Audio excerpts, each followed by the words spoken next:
Hello, everyone. I think I'm a little bit early here, just to iron out some of the technical difficulties. I still do not have a cloud lifter, so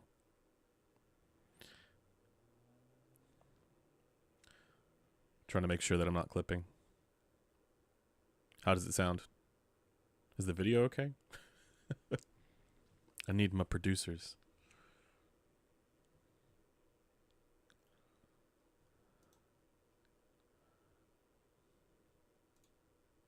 All right, see some folks coming in.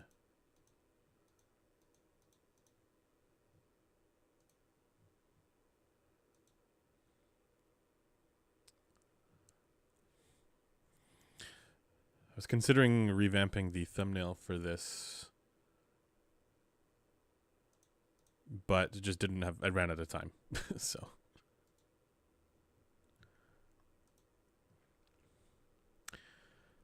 I did not hear about the replicas, the Abyss replicas on AliExpress. I'm aware of the one that is aping the, or copying the 1266 with the grill design. I don't know if that sounds the same, but I do think it's weird. you know?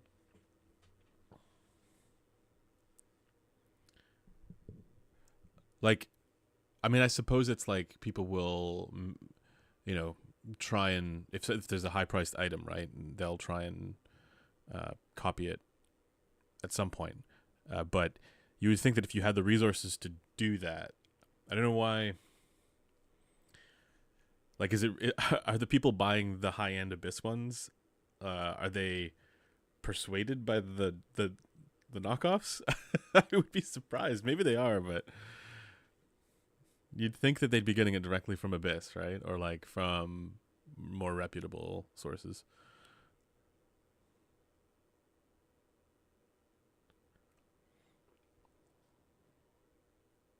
Hello, Eden Knight. A new Diana. It's the same guy making them? Guys, is the volume good? Am I clipping? Let me know. What does the MR stand for? I don't know. 4,000 versus 800. Someone might risk it.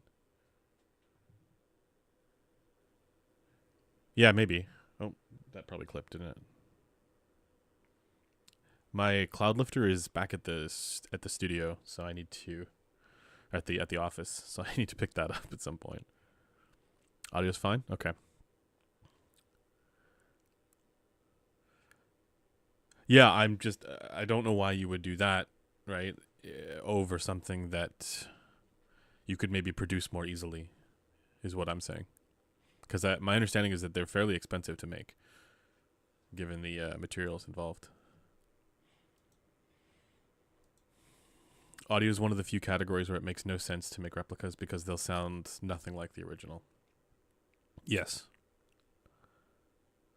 Well, unless you can make them like sound like the original. Like I think there was the Nan 6 that was meant to be like the Susvara or the HE6 or something like that, and that one does sound pretty good, is my understanding, or like at least it measures well. I haven't heard it. Yeah. Maybe they're easy to copy. I don't know that they are. I mean, I also don't know why you would want like the 1266 in particular. I don't know why you would want to copy that one. Maybe these ones would make more sense. Moderately resolving. That's what the MR stands for. That's mean. I would also disagree. um, oh yeah, I wish there was more reviews out about the Nan 6 and Nan 7 by known reviewers. I feel like most knockoffs mostly try and copy the aesthetic design and not the sound. Yeah, that's seemingly that would be the trend, but I think there are some that also do try to copy the sound. Nan 7 was 450. We almost bought one because we had like the original HE6 kind of shootout, and it seemed interesting at the time. We almost wanted to include it in that, but we didn't. Yeah, Android liked it. Um, both had build and comfort issues. This is like more so than the Hi-Fi Man ones. Hello, Islay. I assume that's how you pronounce it, like the Scotch.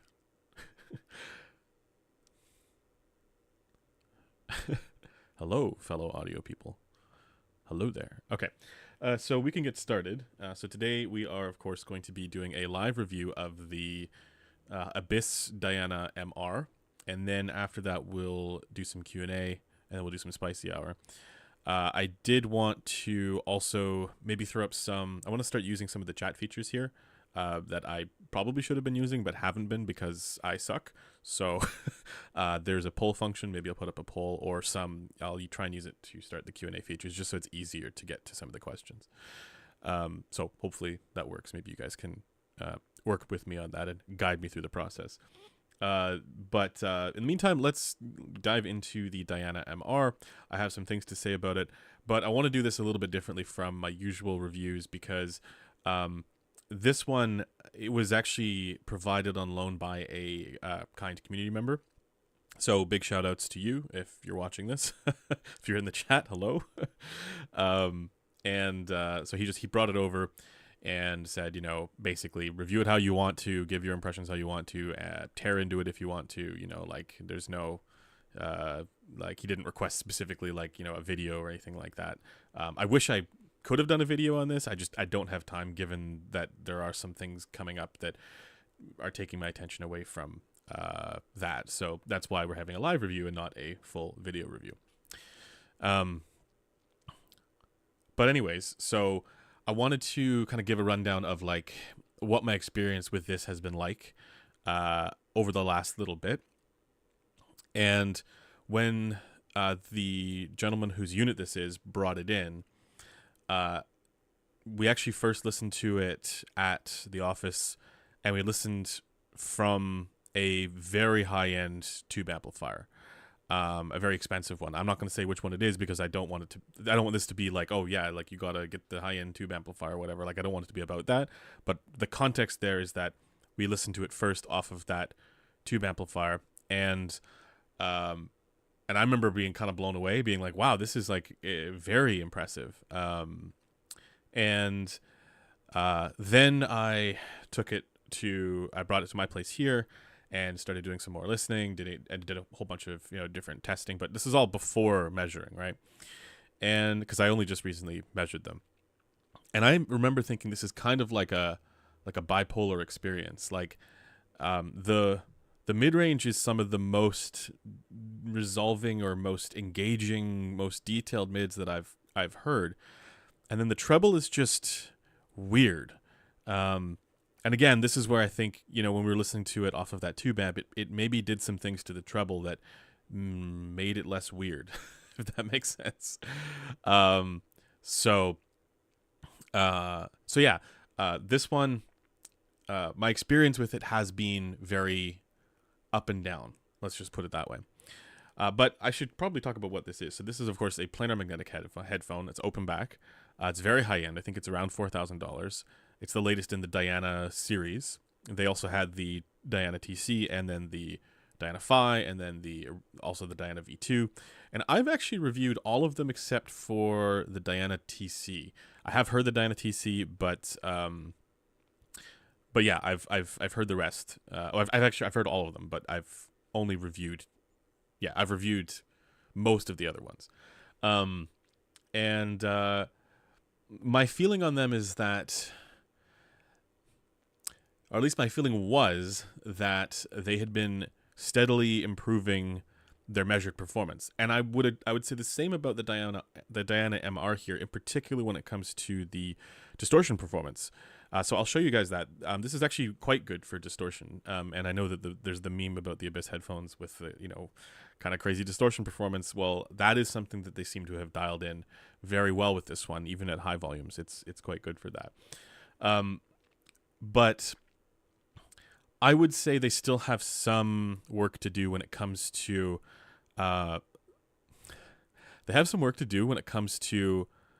things that we don't have a firm grasp on when it comes to representing goodness in data about. And that's a weird sentence, but like you'll kind of see what I mean. So um, what I mean by that is that you know how you have headphones like the HD800S that is very consistent across users, across different heads? This is the complete opposite of that, where it varies quite substantially and in ways that are potentially make or break across different heads. And part of that has to do with the mechanical design. Now, maybe they would think this is actually a good thing. Maybe they would think, like the folks at Abyss would think, oh yeah, this is like, you can personalize the sound by, adjusting where it sits on your head and stuff like that. And that's fine. But I'm more focusing towards the fact that it's very difficult to get a proper read on how this is going to actually sound for people based on the graphs because of how significantly it can change. And so I'm basing my judgments here on how it measures on two different heads, how it measures on my own head, and then also from manual tone generated sweeps to see where, the various different features are. And I will say right now that there are features there are features that I hear when measured on the B&K 5128 as well that show up there, but they don't show up in the same spots as they do on the graph. And then some of those features are just gone on the Gross. And so and then there's other ones that it's like it looks like there's nothing there, but there is something there. So like I'll show you guys the measurements here in a second, but I just want to kind of give you guys that context. I suppose I should also let you know my sort of subjective take on these first as well, because we kind of have the story about these headphones is that they're often considered to be the counterexample. I would consider them to be the counterexample for, linearity is what we should be shooting for. Good measured response is what we should be shooting for, because they have a cult following.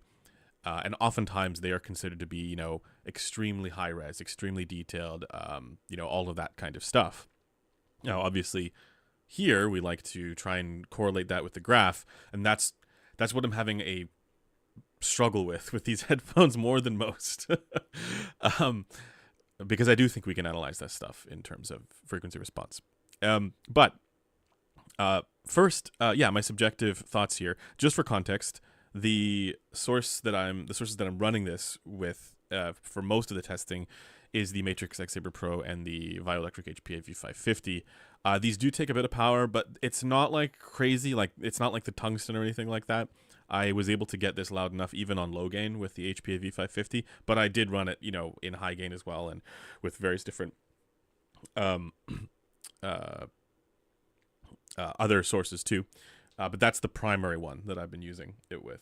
The other thing about this, I should also talk about the mechanical design here a bit. The connectors. All right. So I'm going to pull this out. I'm not sure you guys can see this, but they have this little squared off bit, which means that they only fit in one way. It's cool because it allows the connectors to sit flush with the side. Oh, my face is screwing it up. My face usually screws things up. That's just how that works. But it allows it to fit, flush to the side here. And it also means that it won't turn in place. I just wonder how that's going to be for if you're going to swap to other cables for whatever reason. Because the cable itself, I'm not the biggest fan. I don't think the owner's the biggest fan of the cable. It's not terrible, but this thing gets caught on all kinds of stuff. Then for the pads, so the owner has two sets of pads. These are the default leather ones on here, but then these ones here are this is sort of like a suede-like material, but these are also ported. And I'll show you guys what this looks like, what it means. But the ported nature of these pads means that there is an intentional leak between the pad and the baffle. And for these headphones, because they have next to no driver damping, that means that you actually get an increase in bass in a certain spot for the bass. So similar to what you get with some of those Hi-Fi Man headphones, where if the seal breaks, the bass goes up. So that's kind of what these ones do. Uh, Now, as it happens, I'm not entirely sure which set of pads I prefer, because there is also a trade-off here, and it's that you lose the sub bass extension. But so that's one interesting thing. The other interesting thing about this, and this is where probably my biggest complaint with this design comes from, is that I wouldn't say that they're necessarily uncomfortable, but there's no real yoke mechanism to these headphones. So there's no, like, this is just all one piece. This whole section is one piece, and then it kind of comes in like that. And you just have to hope that that's the right angle for the person. And I find all the time with all of these Diana series headphones, the top part of the pad digs into my temples. And it's the same with this one. It's no different. And I know I have a big head, so maybe people with smaller heads, this is not an issue. But, there's a reason why most companies who are making headphones have some sort of yoke and headphone arm system that, ensures that the angle is personalizable.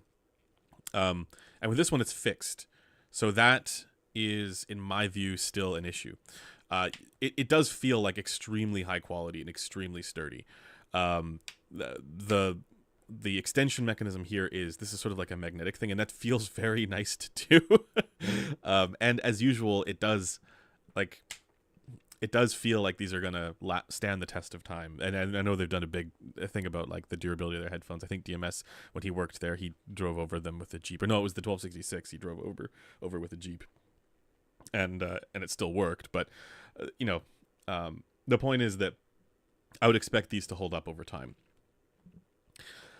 And this is also probably going to be more of like a personal thing, but I actually like the way that they look. They look kind of like retro.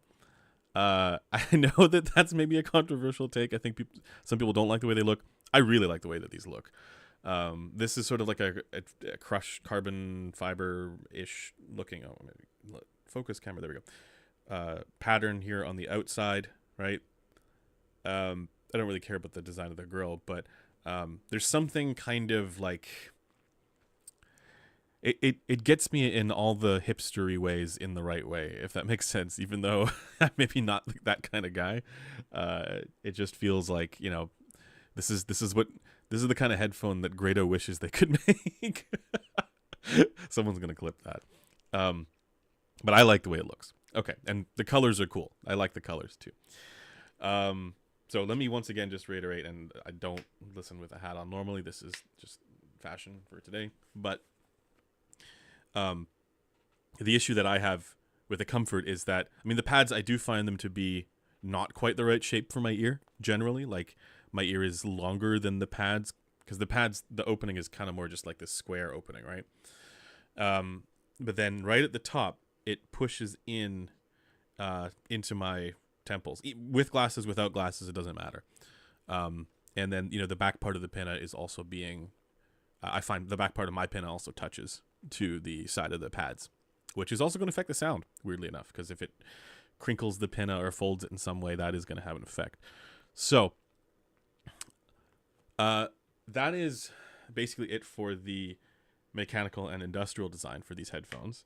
But again, I would say that these are actually reasonably comfortable for if the temple issue, if you can get used to that. There's no issues up top, and they're not like super heavy. I probably should have weighed them. I think the specs are up on their site, but they're not heavy at all.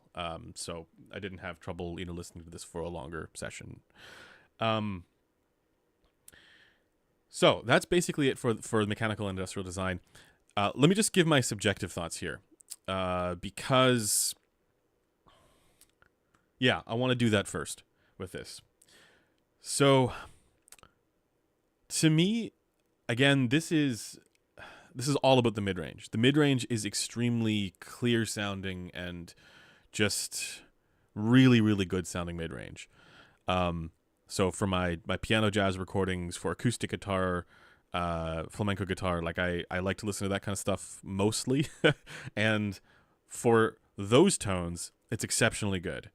This is all when people talk about detail, that's detail in the mids, that it has that.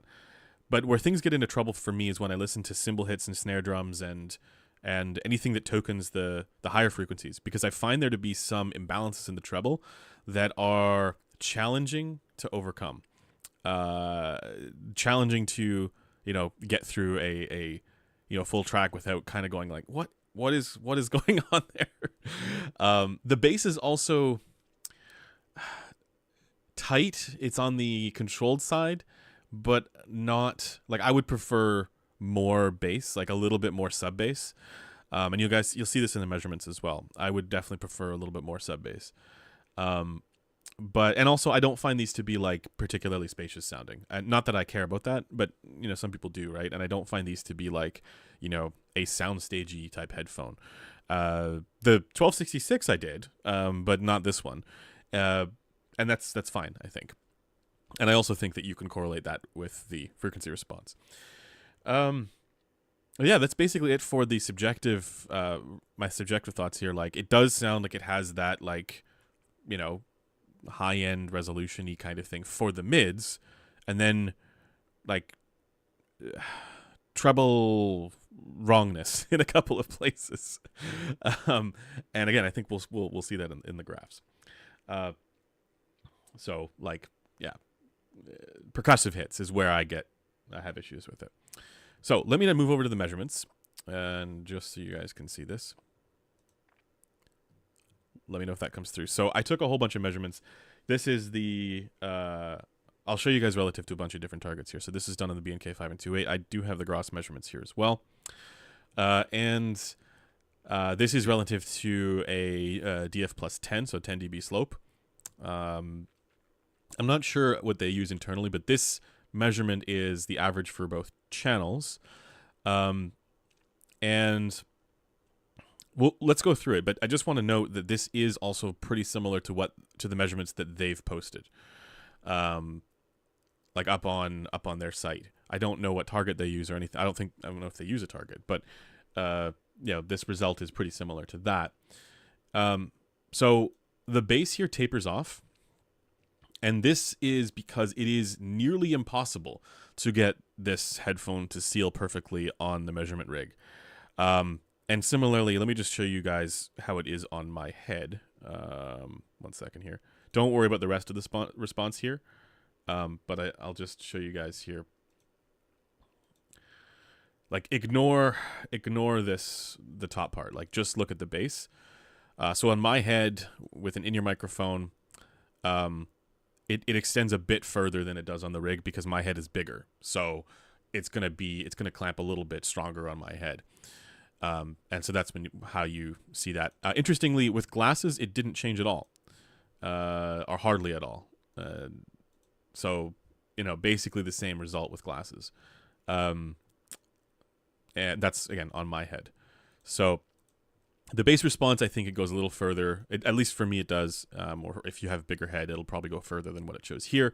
And then the mid-range, again, it's a little forward here relative to the tilted DF HRTF. I'll show you guys, again, I'll show you relative to Harman here in a second as well. So just keep that in mind. And then the treble, it just gets so weird, man. Like, I don't know what to say.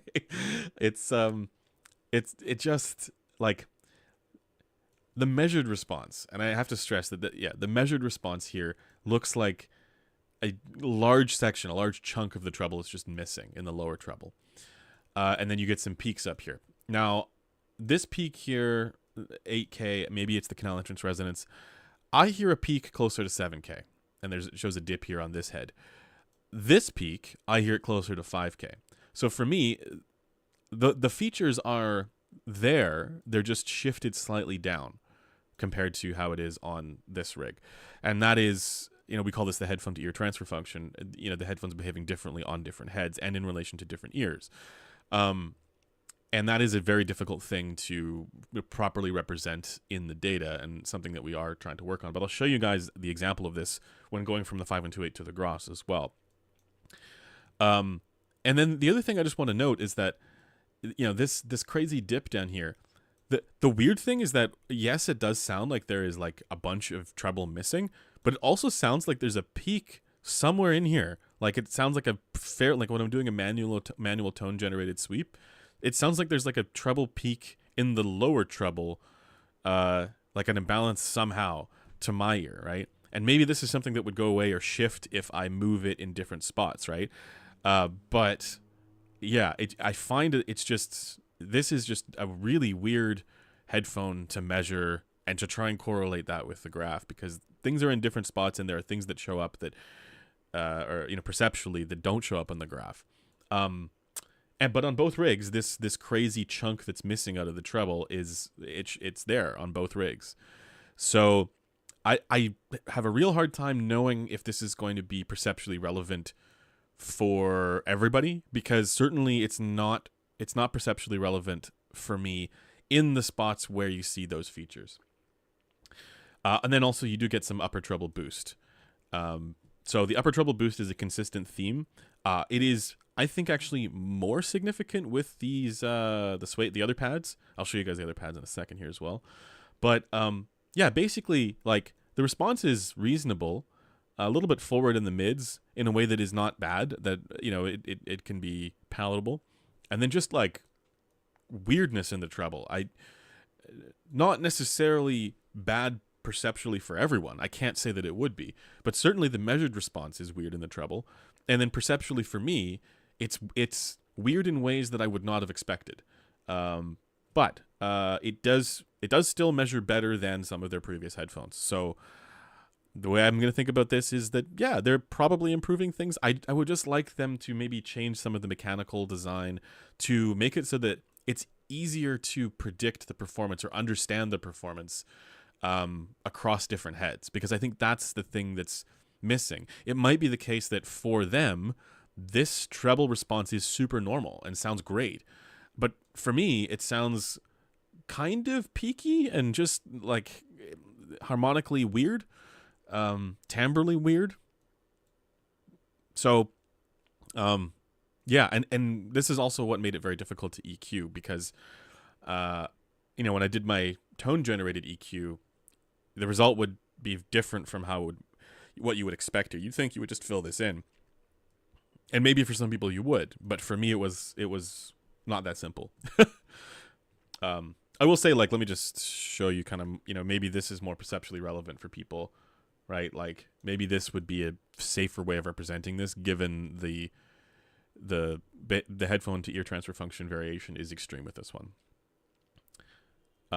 So okay, let me just I'm obviously not gonna try and smooth it to represent it here, but I think what's more perceptually relevant, given some of the weirdness with this headphone, I think is fair. Okay, so let me show you just quickly relative to Harman, and oops, let me just ensure that shows up. This is going to be Harman as interpreted from the most recent presentation. So Dr. Olive used the diffuse field head related transfer function as the baseline and then applied the filters from 2018 to it. I then also had a listener make an adjustment to 3 kilohertz, because that's what the 2018 curve actually looks like. There's an adjustment there at 3 kilohertz. So this has 2018 filters plus the 3 kilohertz adjustment. Why am I getting... Okay, there we go. So the treble would be maybe a little bit more in line here overall for the overall level, but you still get a lot of weird features. And then this is just like, yeah, even more strongly missing relative to that.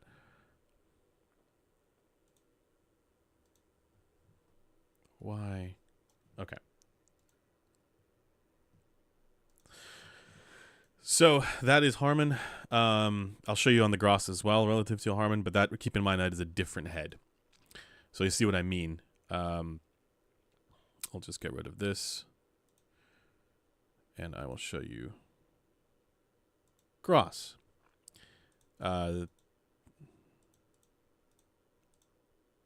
Just make it left and right here so you have an easier time. All right, so this is on Gross relative to Harman. And let me just double check that this is aligned. It is. And you only get one of the treble peaks here. You still get that crazy dip. Still not perceptually relevant for me. Because again, for me, there's a peak somewhere in here. Maybe it is like this little feature. You get one peak here, which again for me is maybe a little lower down, but then the peak that I hear at 7 kilohertz is not really there. So yeah, it's just a weird one. And also the peak, like you see that on the 5128, there was another peak here, and it's just gone, or it's significant. Like if we're saying that that's a peak, but like you would not really hear that strongly. Not nearly as strongly as this. And to me, that it's almost like more strong at 7K. But either way, the response here, yeah, like there's just no two ways about it. It's for the mids, it's really good. For the treble, it's really weird. that's how I'm gonna have to describe that. However, one thing I want to note as well. Let me just show you guys the driver damping. Yeah, there we go. So let's align these. So this is what I mean when there is no seal. When you break the seal, which is a common thing for these headphones, or if you have, the base ported pad mounting mechanism, it's you get this boost, right, in the bass and bass and sub bass. The consequence here is that it does roll off. So let me just pop over the camera here, and I will. Listener, what are you sending me here? The LCD 5? You want me to compare with LCD 5? Let me know if that's what you want. Okay, well, I'll do that in a second. Let me just show you guys the... I'll compare with the LCD 5 in a second, but let me just show you guys with the other pads. I just need to pull that up here.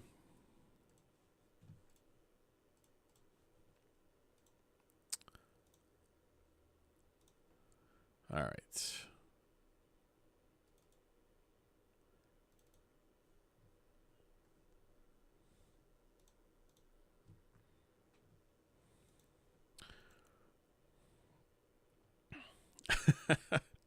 I have a lot of measurements that I took of this one. So I need to go through and figure out which ones are... There we go, ported pads.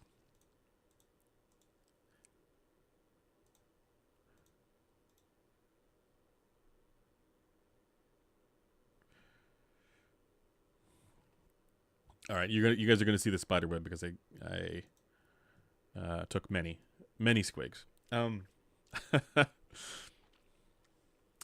So this is again a 10 dB slope. Maybe I could show you guys relative to Harman as well. Make that bigger there. But you can see it. The bass rise. But you basically lose all the sub bass, and that's the consequence of these ported pads. But you do get, because it's an undamped driver, you get the bass, a subtle bass rise here. It would be a stronger, narrower, higher Q rise with more of a leak, right? More gap. But then, because the resonance frequency is not ultra low, it would only be, in the bass, maybe like at around 100 hertz or like 80 hertz. It wouldn't go, as low. So I think there's a need to balance that. Or they're trying to probably balance that with those ported pads. And then, these are just the different seatings. And I would say that actually the treble balance for some of those peaks is, it's not as bad, but then in other areas it's maybe a bit worse. The mid-range forwardness is gone with these pads. So that might be something that, for people who find the regular pads to be a bit honky sounding, these ones would be not the case. This might actually even sound more spacious as well. But you do still get that lower treble dip on this head, at least. And again, I don't think that this dip is as strong as it shows, but it is still there. So take that for what you will. So yeah, I mean, the treble, let's just say it like with the default leather pads, it's more peaky treble. With the suede ported pads, it's a smoother treble response. Overall, I would say notably smoother, with more bass as well to kind of balance out some of that ear gain. but then you lose the sub bass. Basically, that's the trade off. So I would personally lean more towards the leather pads, and then just EQ based on that. But again, the EQ for this is so challenging to do because you have to do it by ear with this one above, I want to say like above 2K. But okay, let me just pop back over to the other pads here, and I'll also show you the distortion performance because that is one area where they have significantly improved things. Let me just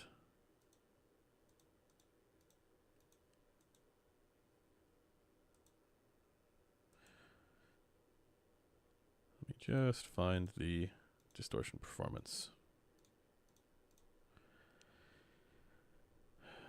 All right, I have it here at 105 dB. Let me just double check this is the right one. There we go. So this is at 105 dB, which is ear-splittingly loud. Like, you would not want to listen that loud. This is more just if you know, tones token those frequencies. And it's still, for most of it, below, so it's below 2%, and for most of it, it's below 1%. And for most of, like, much of it, I would say it's just really, really low at 105 dB. So they have definitely improved that.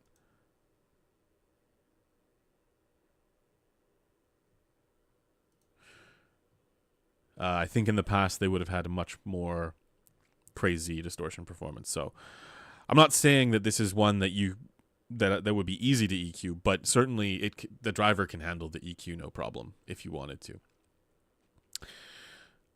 Okay, let me just compare to LCD5 because listener is bullying me into doing that. So I'm gonna grab the LCD5 measurement and pop it on there.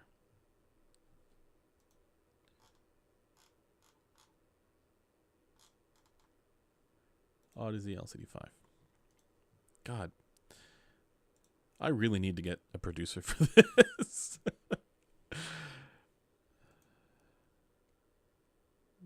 Right.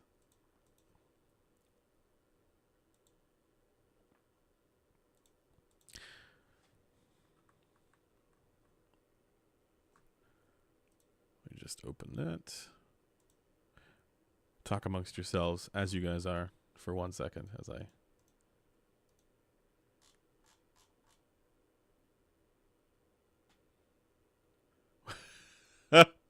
Why is it called that?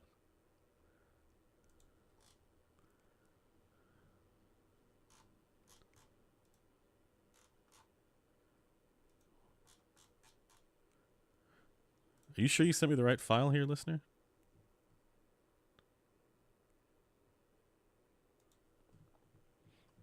Oh, I see. You sent it as a... Not as an MDAT. You sent it as a TXT.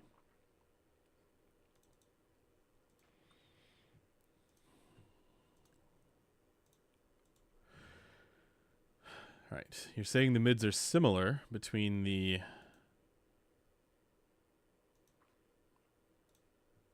two.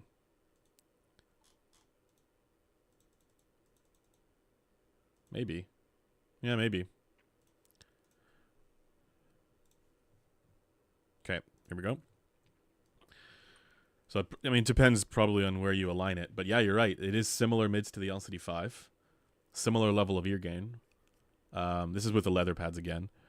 Just more dipped in the lower treble on the Diana, and more peaky in the treble on the Diana as well. But the thing is, like, I find the LCD5 to be shouty because it doesn't have the right balance between... to be clear, with EQ, it's remarkable, but like I find it doesn't have the right balance between the upper mids and treble, you know, for me. And I don't find the Dianas to be that shouty. I mean, they're a little bit forward in the ear gain, but you know, they're not nearly as shouty as the LCD5. So the LCD5's upper mid range, the strongest part of the ear gain here is just a lot more forward relative to the rest of the treble, in my perception. Yeah. and just less treble in general, apart from the upper treble, which it comes back in the LCD5. That's the detail. That's where the LCD5's detail is. But no, like I mean, I don't know what it would be on my head. So maybe the features are different on my head. But at the same time, it's like I also know the LCD5 tracks much more similarly between the graph and how I hear it than the Diana MR does. But okay, I think that's everything for the data. So let me just give my general sort of judgment on the product. I think this is one that I would only really suggest getting it if you have a chance to hear it and you know that those treble features are going to be fine for you. And I think that might seem like a cop-out. Because it's like a good recommendation for like any high-end headphone. It's like, buy it if you get a chance to listen to it and you like it. But it does have strengths, right? It has strengths and weaknesses. And I was saying to Griffin earlier that this is kind of like a bipolar headphone that, like, it's like it does the mids very, very well. And then you listen to a recording where it has a lot of percussive hits and it's like, what happened? Things got weird suddenly, with some of the harmonic imbalances. So yeah, that's kind of how I think of it. It's one that is probably going to be more personal than most other headphones. It's funny because I have a review coming out about the Subtonic Storm here shortly, and that's kind of what I think about the Subtonic Storm as well, is that it's going to be much more personal, given that it has some more colorations in areas that are highly dependent on the anatomy of the person. And I think you could probably say similar things about this, that maybe for somebody who has a certain head that's similar to how it is for the engineers, maybe that's the treble is not going to be an issue. Or maybe you're pairing it with some crazy tube amplifier or something that kind of curbs some of those features or softens some of those features. I wouldn't say this is like, it's not sibilant. It's not fatiguing to listen to. The treble isn't like spicy. It's just like harmonically odd, is how I would describe it. I think, I think if it's something that you have an opportunity to listen to, you should, because again, I would say the same thing, that like they are still the counterexample to a lot of that sort of measured performance. But where I think Abyss should focus their efforts to improve this stuff is in the variability side of things, to make the response be more consistent across different heads, and then also to make it so that it's easier to really suss out like what's actually going on with this one, because as it is right now, it's like very difficult to give it a straightforward recommendation. So that's my general take. Very difficult to give it a straightforward recommendation, even if for somebody it might be the perfect thing. And that's not just me saying like, we all hear differently, and so we the subjective preference thing, whatever, right? Like this, even if that's true, right? Like I'm saying, specifically, this one has more HRTF dependent features and HPTF dependent features than other headphones do. So keep that in mind. At the very least, they have improved significantly on the measured performance front when it comes to distortion, and certainly better than some of the response that you get on some of their older headphones as well. So I do think they are moving in the right direction. That is it for the Diana MR. So let's go into Q&A, and I'm just gonna let's just start a poll. Diana MR good, and then that is going to be the poll. Let's see what you guys think.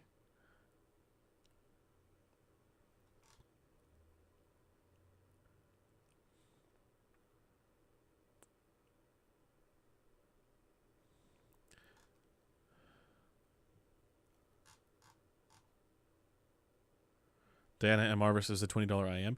I mean, Diana MR, like it's still a high end headphone, right? Like it's still like high end in the sense of like when you listen to it, you go, yeah, the mid range is insane. Like it just sounds very very clear for the mids. Um,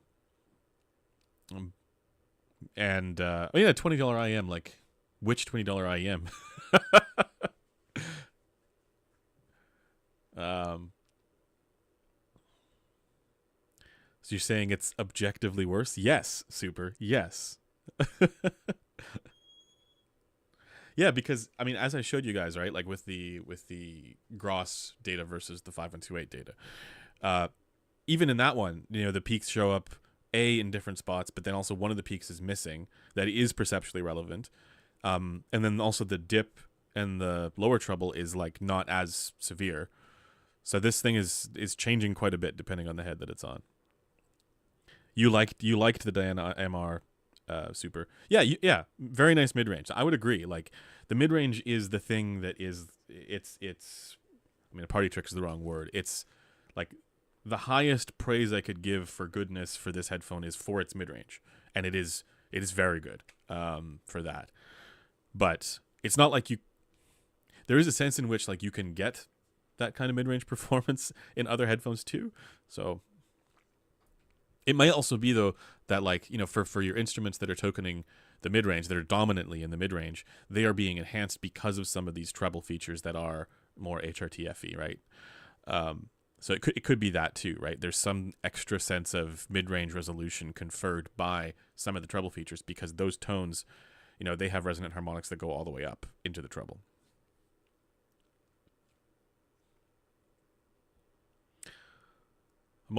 So we have 65% of folks say Diana MR not good. 35 saying Diana MR good. If I did the math right.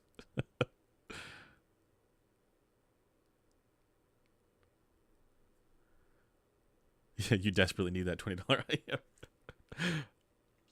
Yeah. Which has lower distortion, Diana or LCD5?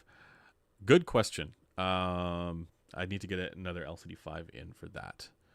But either like in both cases, they're below the audible threshold, right? So if you think about like what takes better to EQ, the LCD5 takes better to EQ because it's easier to do given its response, and it's less variable. But I mean, it's still variable, I would say. Um, lower harmonic distortion. I don't know. It's a good question. I can't give you an answer, unfortunately. But both are good for that.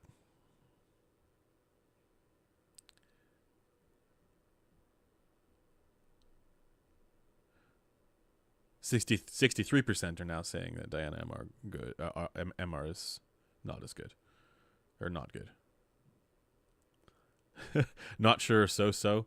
Yeah, but we gotta go with, you know, you got to force choice, right? I remember when I was back years ago when I was working for a company that did we would run sort of like nationwide opinion polls. It was for one of the projects that we were doing, and or we worked with a group that was doing the opinion poll. We just came up with the questions, right? And one of the things that we had to consider was you couldn't give people a middle ground option, even if the reality was that, you know, it was a better fit for how they felt about something. And the reason was because a middle ground would not have generated the kind of outcome that would lead to a decision about something. Or like a key takeaway wouldn't be something where you could very clearly make a decision. So it had to be actionable outcomes. So this reminds me of that, where you only have two options and you have to pick one.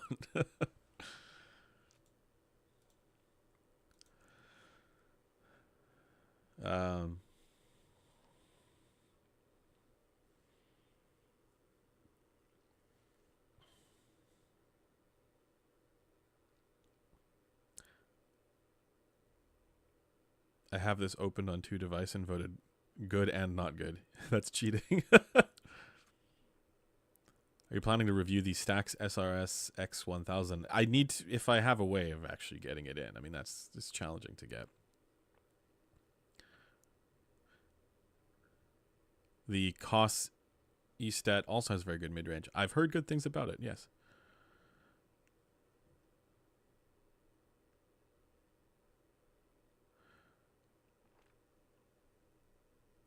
All right. If it was $1,500 cheaper, I'd have voted good. Okay. So your issue is with the price? Why no super chat option? Because the money doesn't go to me. Was the LCD5 measurement smoothed? Listener, was it smoothed or averaged? I mean, the LCD5 does measure quite smooth because they have that. That's the advantage of their, what do they call it? Basically, it's the variable thickness and size for the trace, I believe. So that the flux density is even across the. They can go single-sided with more even flux density across the diaphragm, or more even. Is it flux density? Whatever their term for that is, where they have the traces change in size so that they can have, basically they can get rid of the driver modes. Someone let me know what that's called. They have a patent for it. And so it is a smooth response. Now, the driver modes aren't perceptually relevant. Like if you do a tone gen sweep on even this one, like for the driver modes in the mids that you can see there, they're not perceptually relevant.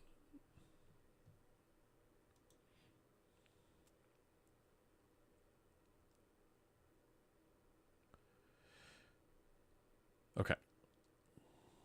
Oh, it is smooth, listener?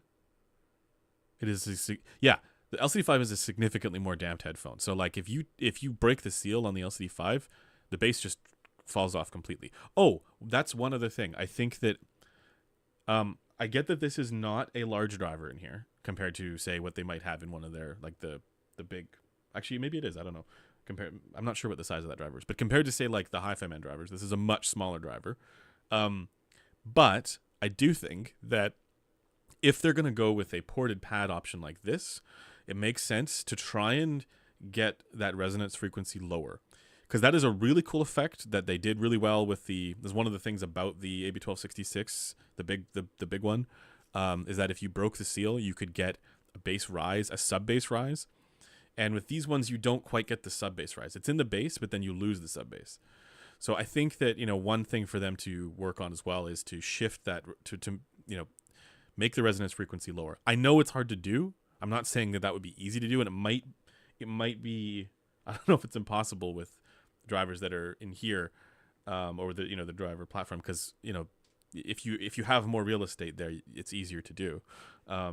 But my understanding is it depends on moving mass.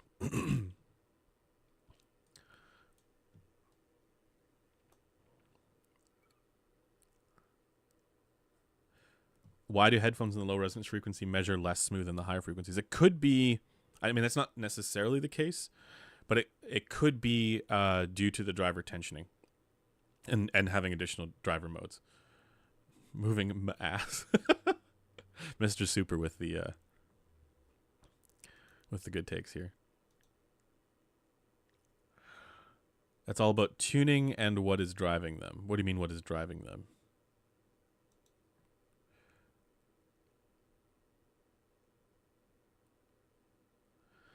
Yeah, I mean, I'm not saying like this is me like sniping from the sidelines, right? Like I'm not able to give a sense of what is actually possible to do with physics with this platform, right? But because I have no idea, but I do think it would be, this concept is a really cool concept. Like the ported pad option concept is really, really cool. If you have a really low driver resonance frequency, and it's low on the Dianas, it's just not on the Diana MR. It's just not as low as I think would be ideal for that concept. Yeah, like if you take an HE6, you take the grills off, and you create an air gap, the resonance frequency is like ultra low with that one, and you get that bass rise in the sub bass. With this one, it's in the mid bass, or more. I mean, it's sub to mid bass, right? You do still get it reasonably low, but it tapers off pretty quick after like 50 hertz. Okay.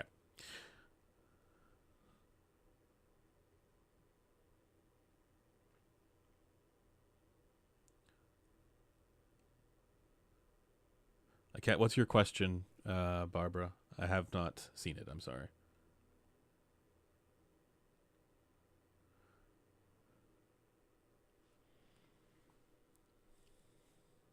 Well, it's moving down to 60% for the poll.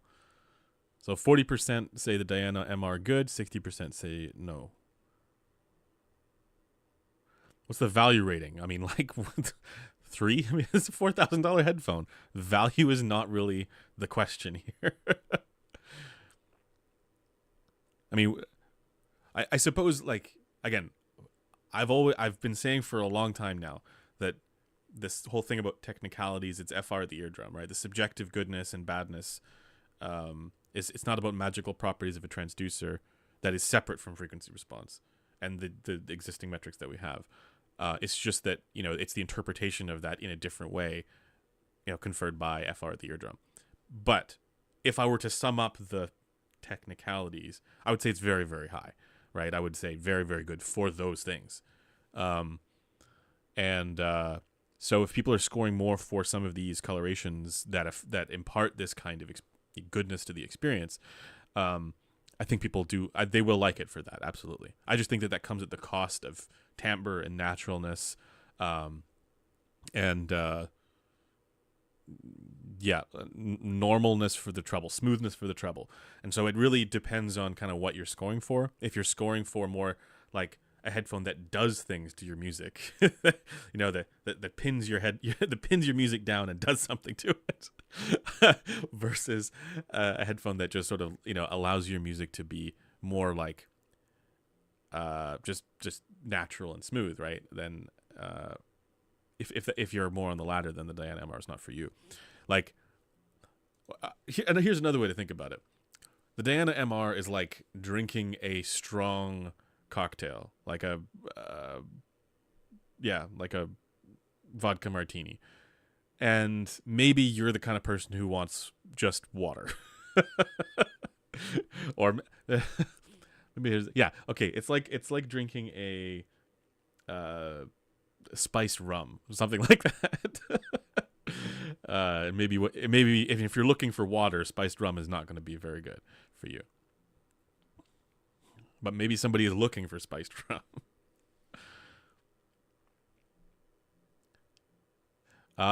You thought maybe you were not responding because it was off topic. Okay. Just what was my opinion on the new RAL headphone? I haven't heard it. I know about it. I know what some of it is about, but I haven't heard it.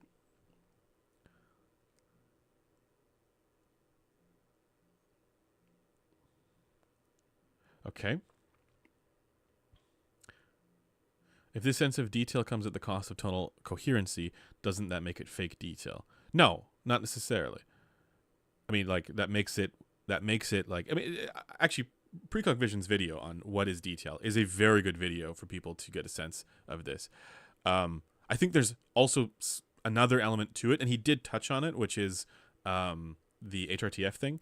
But I think, the deeper sense of goodness there comes from really good, basically agreement between the response at the eardrum and the HRTF. The problem is that the headphone transfer function for over-ear headphones is a stronger factor than we probably realize, because we're not measuring these things at the eardrums of individuals. So that's why, to use a phrase from Blaine, that's why spider milking some of the fine-grained features of the frequency response, trying to read the tea leaves there, is a bit of a fool's errand, because when you put it on your head, it could behave totally differently. So, while it is good to have smoothness, I think, generally, you can't guarantee that that's going to be smoothness for all. A great example of this is actually the LCD5. It does sound harsh for certain regions in the treble, but it measures smooth. Another example would be the DCA Stealth, right? It does measure well, but it sounds peaky and harsh in a couple places in the treble. So there's a goodness to headphones that don't have strong variability across listeners. And this is, I mean, as much as I'm very critical of the HD800S, it's not a headphone that I particularly enjoy. it is really good for that, and it needs to be commended for that. And if you were the kind of person who wanted to just get a good headphone that you can EQ and be confident in the result, say if you don't have a measurement rig, the HD800S would be a very good headphone to get for that.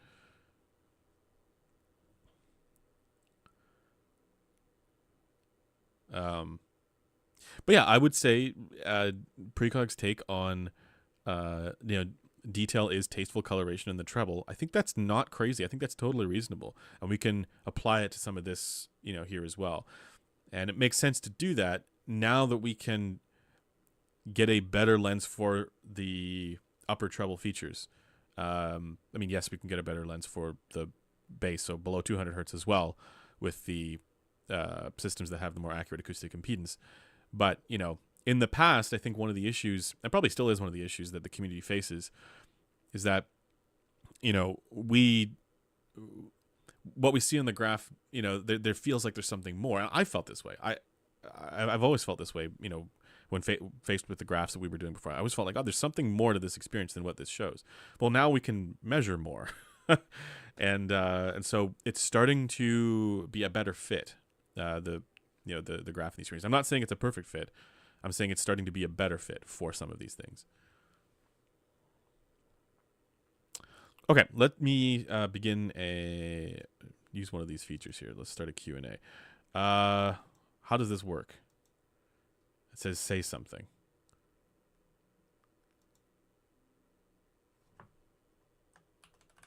Something. Okay, we're testing it live. What does this mean? I think you're supposed to put your questions there. All right.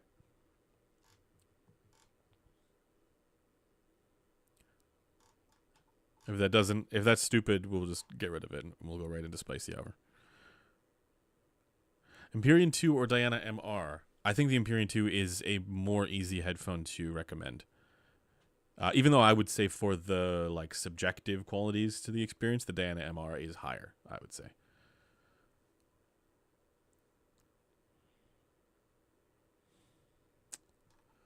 All right.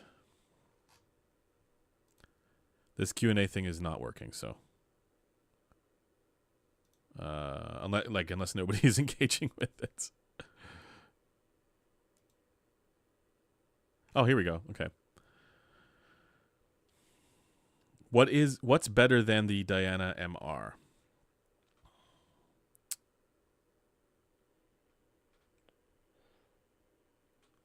HD600 with EQ.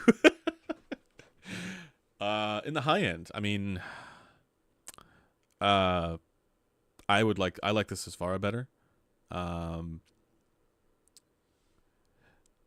Yeah, I would like the LCD 5 better if I could wear it. It's way too clampy for me. What else in the high end? For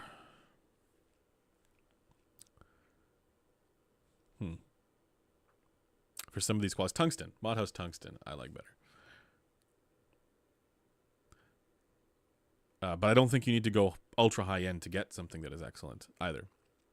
Like DCA E3 is high end. I mean, I guess it's not fair because it's a closed back headphone.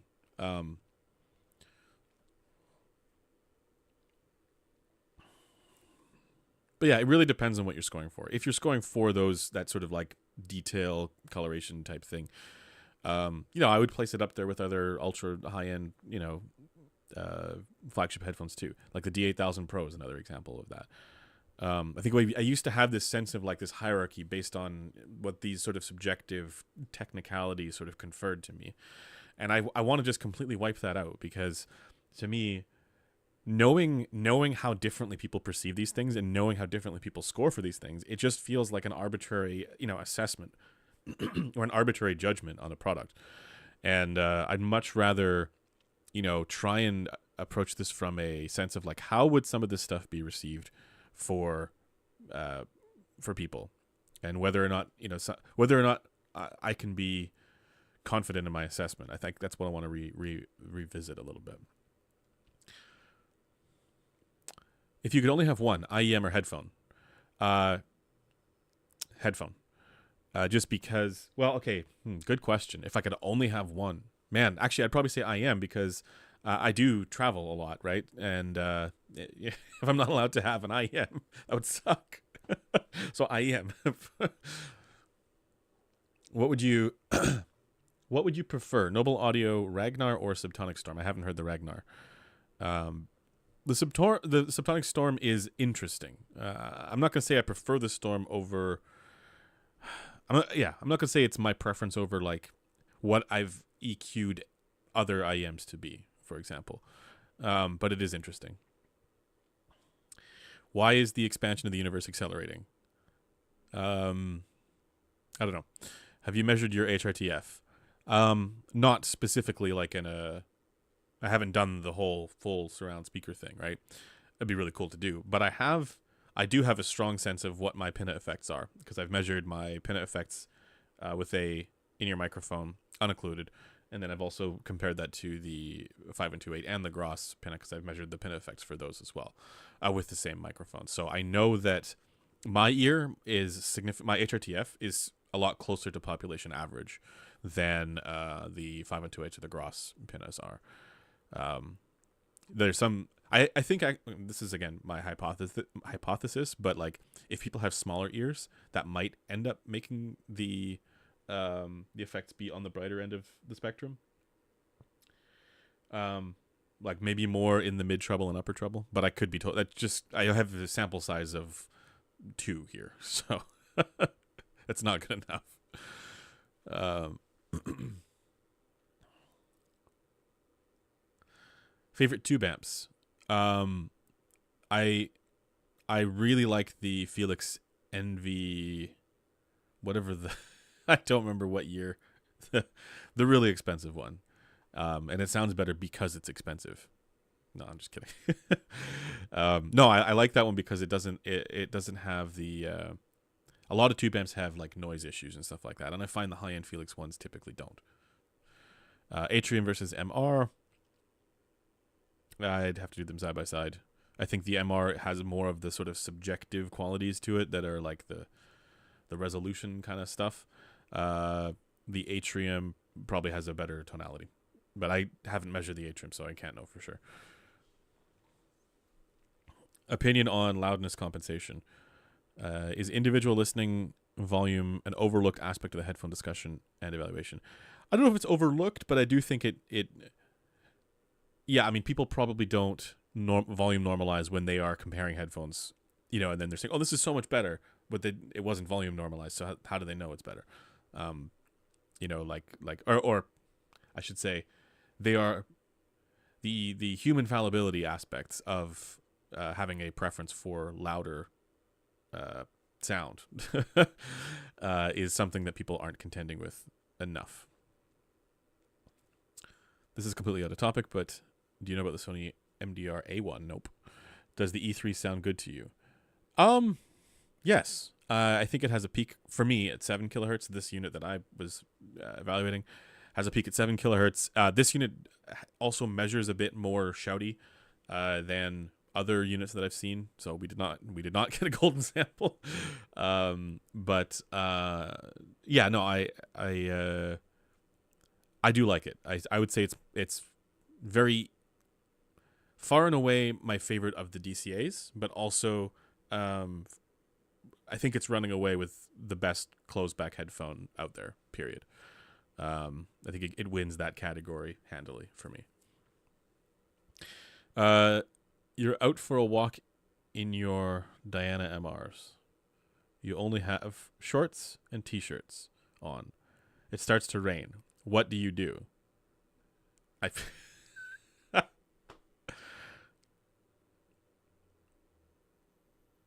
Go inside?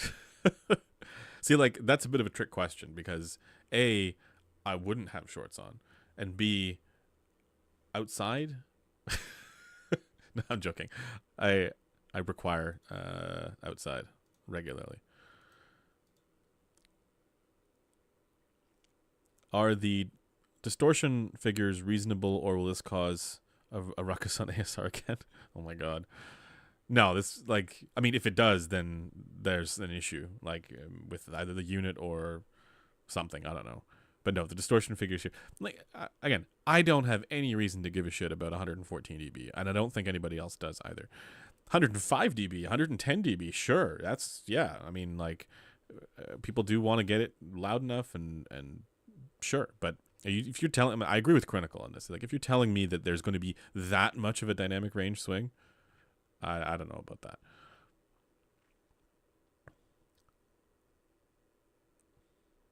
What's your close back without EQ? The closest would be the E3 for sure. But just on that previous point there about the distortion causing a ruckus on ASR, I mean, like, flip a coin. I would say the bigger issue is that if this were measured there, it would be solely indexed for goodness and badness for its performance on one head, without consideration for how this would change depending on the head that it's on. So they completely disregard the headphone transfer function effects and the variability, right, across different heads. And so the issues that I noted, they actually just don't show up on the Gross. At least one of the key issues that I found perceptually didn't show up on the Gross. One of the issues also didn't show up on the 5 and 2.8. Like in the lower treble, I hear a peak there more strongly than what it shows. So, and the peaks are slightly shifted, but at the very least, the other features are definitely there. So I think the issue is that they're just so dogmatic about one particular measurement fixture, and the body of research that was done on it.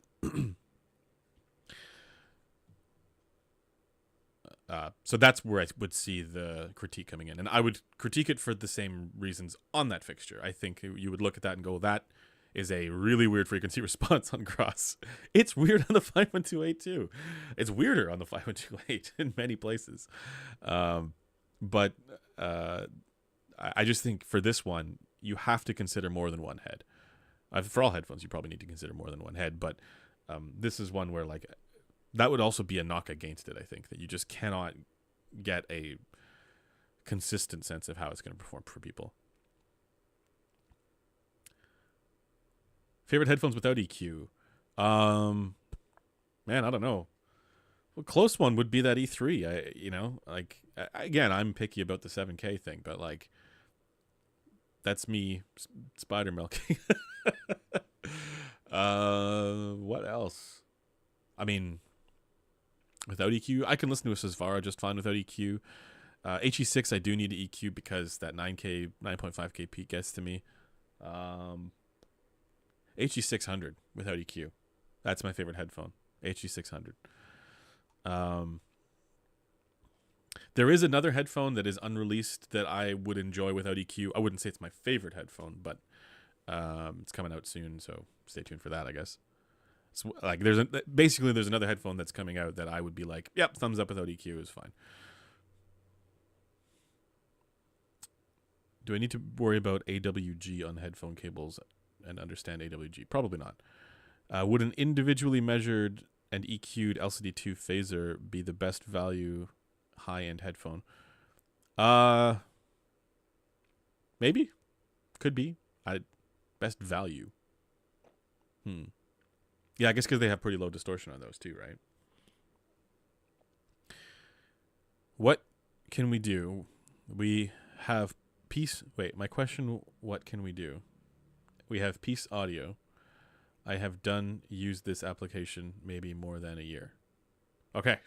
I'm sorry, I don't understand the question. I'm referring to the effect of the treble and bass sounding exponentially louder at high volumes. The perceived tonal balance changes with volume.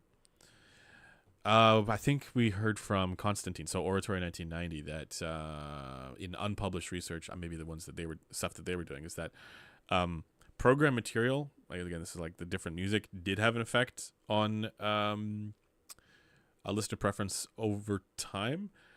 But I think that loudness might have been another factor there. He can correct me if I'm wrong on that, but somewhere I've heard about how higher volumes and duration, there was some interesting findings there as well. Sony Alt Wear review when? I don't know, but I'd like to. How does the MR compare to Resolve favorite headphones upcoming in a few months? I wouldn't say my favorite. I've been listening to a couple of things that I've been really enjoying. Things that I can't talk about that won't be released for a while. But yeah, the ones that are coming out soon are not. They're way more normal. So I would have an easier time listening to them for longer periods of time. But they're not like that crazy, resolution coloration thing, right? Megafest versus Dusk 2. I haven't heard the Megafest. Like, we should probably talk about some of that stuff to do with the Reddit thing about, the DMS's Megafest review. But I can't really weigh. Like, we have measurements of the Megafest, and I do think it's important. It's an important IM, but I can't give you my subjective take on it yet because I haven't heard it. So,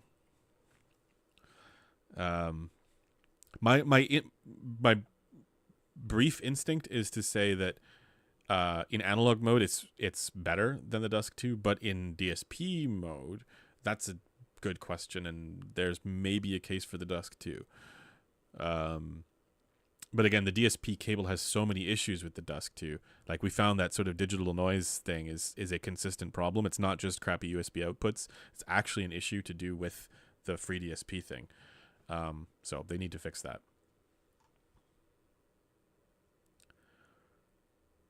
How to lose the constant itch to buy new gear.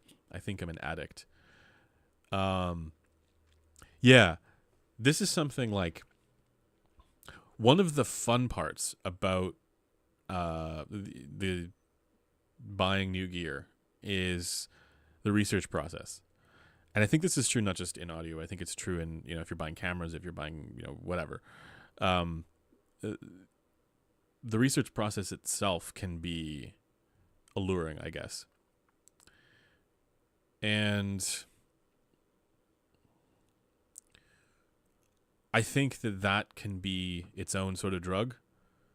And that's probably where you need to take a moment and recognize that, like, if you're vigorously researching something, you're probably going to end up buying something at the end of it. And stop yourself before you get to that process and just ask yourself if you really need a new thing, right? Probably not is the answer. Okay, looks like that's it for the Q&A. Let's get into Spicy Hour, guys. Or Spicy 45 minutes. I'm just going to end this now. I'm getting more familiar with the chat stuff here. Looks like we're closer to 50% here for Diana MR's goodness. Interesting. That's its own spicy take, maybe. All right. Spicy Hour. Let's get some peppers. Let's get some... if you guys have opinions that you think, people should know about, topics that you feel like should be discussed, let's get into it. Business owners wake up late on Saturdays. Exactly.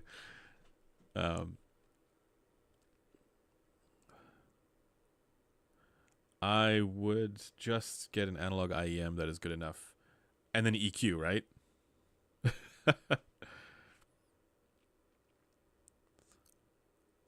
All out of spiciness.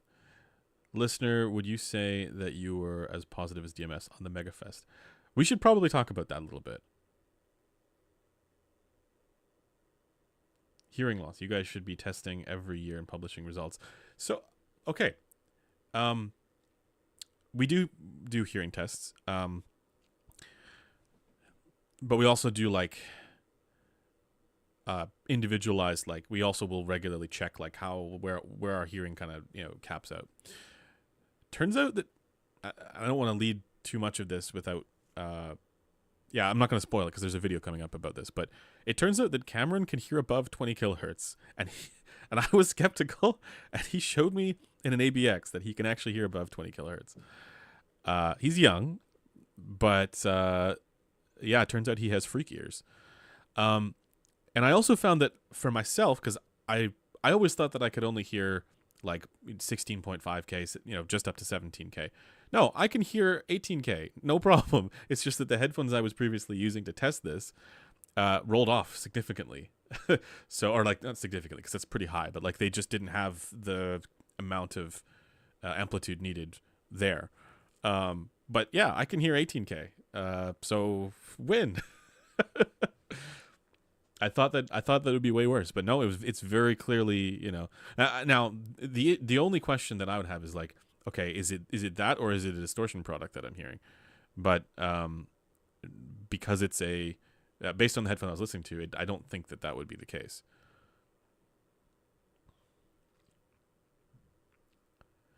All right. E100 is better than IE9. IE100 is better than IE900. I have not liked any of the Sennheiser IE lineup, personally.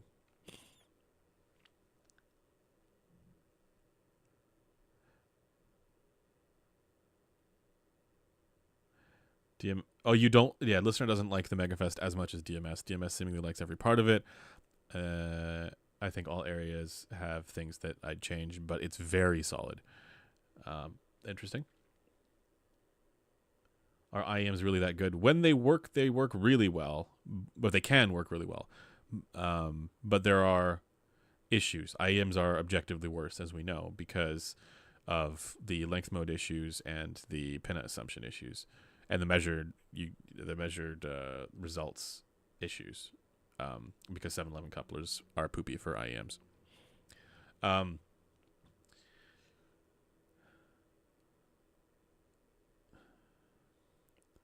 Is hearing above 20K what it takes to enjoy source memes? Yeah, that's kind of what I was thinking. Is like maybe he gets to spend more money.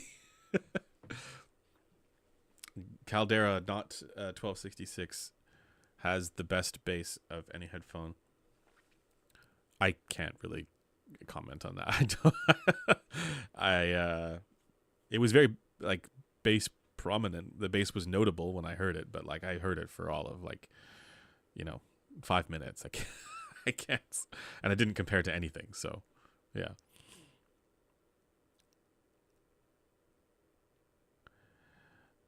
What headphone has the greatest total improvement from EQ? Probably those Odysseys, right? Because they go from being like pretty weird sounding to like wow. Are you gonna embrace your blobfish alter ego? Yeah, I'm fine with it. It's kind of weird looking, and if people don't know it, they're like, what the hell is this? I think Taryn, yeah, he wants to put it on socks or on a hat or something.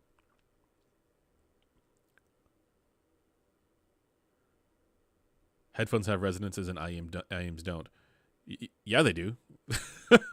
Length mode resonances. I mean, this is an issue that I noted in that video. I mean, the length mode resonance is a thing. As soon as you do a manual tone generated sweep, you will know that IEMs typically have way more resonances to contend with than you realize, like from the graph as well.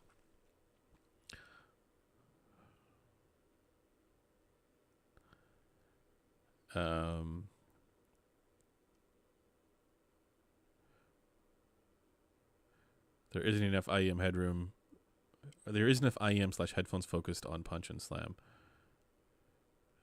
I mean, I just go back to there's the ones that are good at that, and then there's not that many, and then everything else is just like fine. There are some though where it's like you could turn the volume up and they still sound compressed somehow. It doesn't matter. So there are some that are notably bad for that, but I don't think it's worth caring too much about that. If we talk about most improvement, best to start from a place to maximize that. Yeah. Bayer Dynamic will decimate all after you overnight some parts from Japan. I'd be curious about that. Like modding them? That might be fun. Resolve likes Dusk more than Mirai. The tuning of the Dusk default DSP I think is more to my taste, yeah. But again, I'm scoring for natural, normal, like I don't want the tasteful colorations. I want just pure water.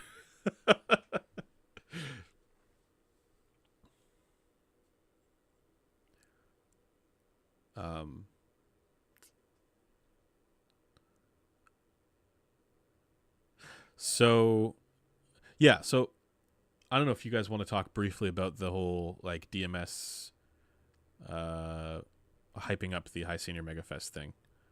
Um, yeah, some folks are asking if I heard the High Senior. No, I haven't heard it.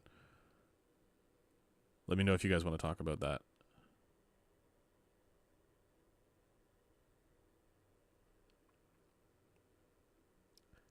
If you're wondering whether the Dusk or the Megafest is better, wait for Super's review. Are you reviewing it, Mr. Super? I want to get one in. I wanted to get it in. This was back in February. I'm not sure everybody watched the reviewer panel, but like I talked about it there. I was on the review tour for it, and then before it got to me, it went to DMS, and he bought it, so I didn't get to hear it. We were gonna, listen at in New York, but then it just got too hectic, and we didn't get around to it.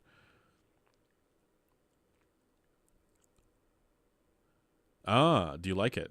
Do you like the Megafest?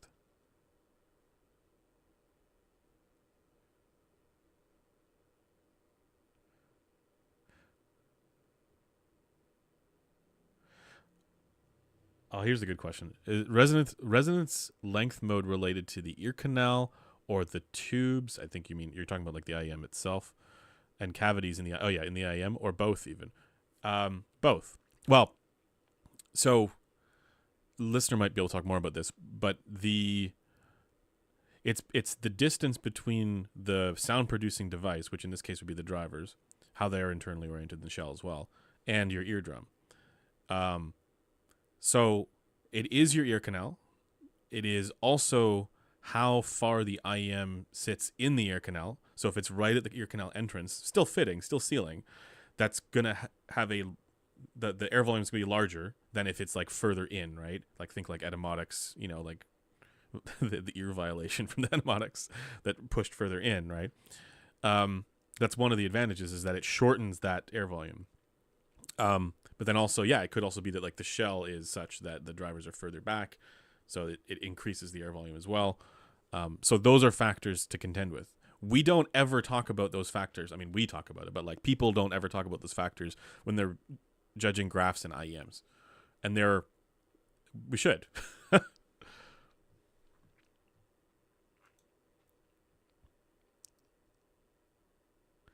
Megafest is very good. It's a bit bassy though. Yeah, that's why like I don't want to be saying like Megafest is the mega best, because I haven't heard it. It might, and we don't have. Those are just 711 measurements there, so without the more accurate acoustic impedance, it might be that they have more bass than what I would like. I don't know, but as far as the rest of the graph, it looks very good. So, I'm very curious about it. Apparently this is something you should do, Mr. Super, is do a bunch of tip rolling, because apparently it does change quite a bit.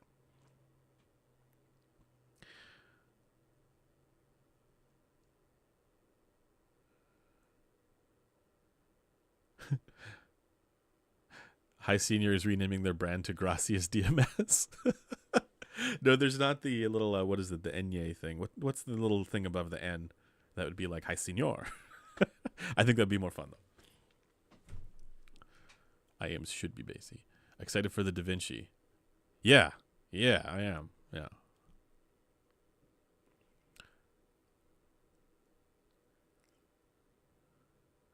Closest sound profile to the HD600, or does it not exist?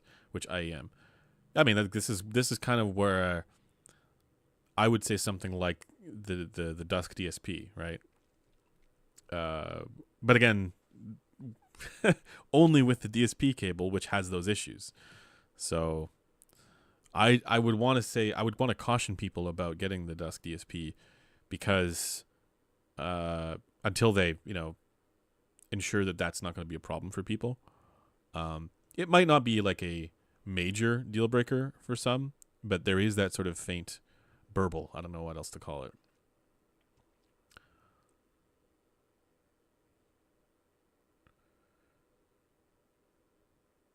I'm unsure. Yeah.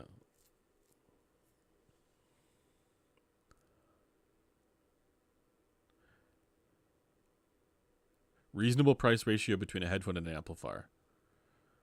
Is that really a spicy take? Um, 10%.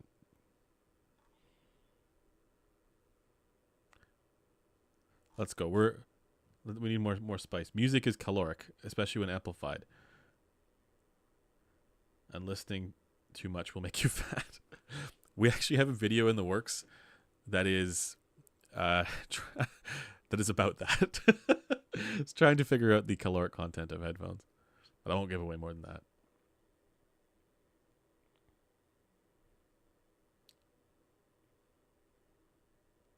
Do you think the science will advance enough that we can definitively measure the goodness of sound outside of FR and no one can disagree? Why outside of sound?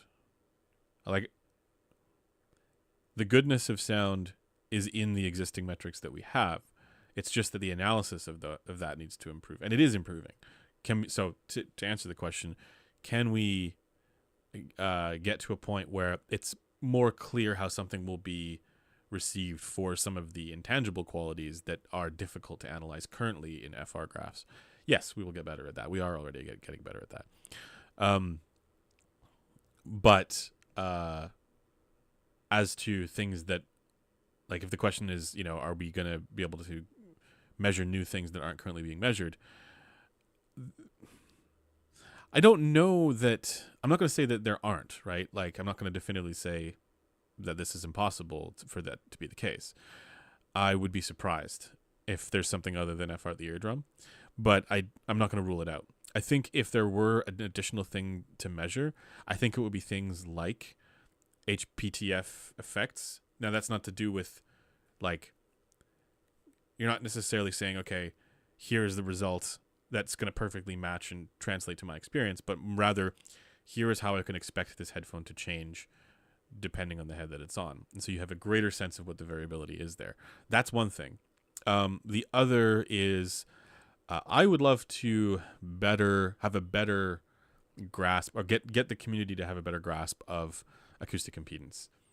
Whether that translates into better, more subjective, more gooder, like technicalities type stuff, I don't know. But there is a there about acoustic impedance, and I would love to explore that more. So, yeah, that's my take. All right, yeah, let's talk about the comparison to the HE1, the Megafest versus HE1 claim. I've heard the HE1. I would still EQ the HE1.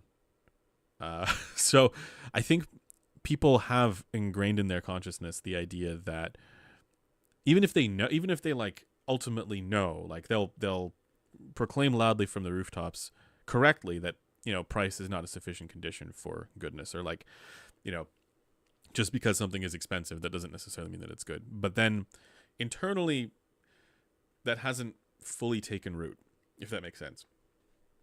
So, for example, someone mentioned earlier about, like, is a $20 IEM potentially better than the Diana MR? I'm not going to rule that out.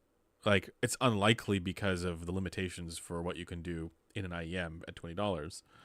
But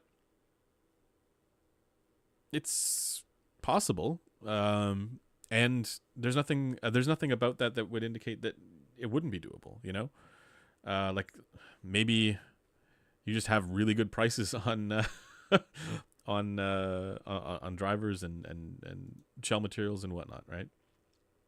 Or you have such a massive run that your BOM is low. My issue typically with the ultra budget IEMs is that the shell ergonomics are so terrible that they don't really fit properly. But that's a separate point. Or it's a related but separate point. Anyways, yeah, I mean, I do think the HE1 is good. I'm not going to say that it's not good. It's very good. It's one of the best headphones out there, but it's not perfect. It's not without its issues or things that are worth improving, or personalizing. And I think the personalizing aspect is the key thing here. Where for DMS, the Megafest is comparable to the HE1. I don't think he means that in the sense of, like, for everyone. I think he means that strictly in the sense of for him personally, and he loves the HE1.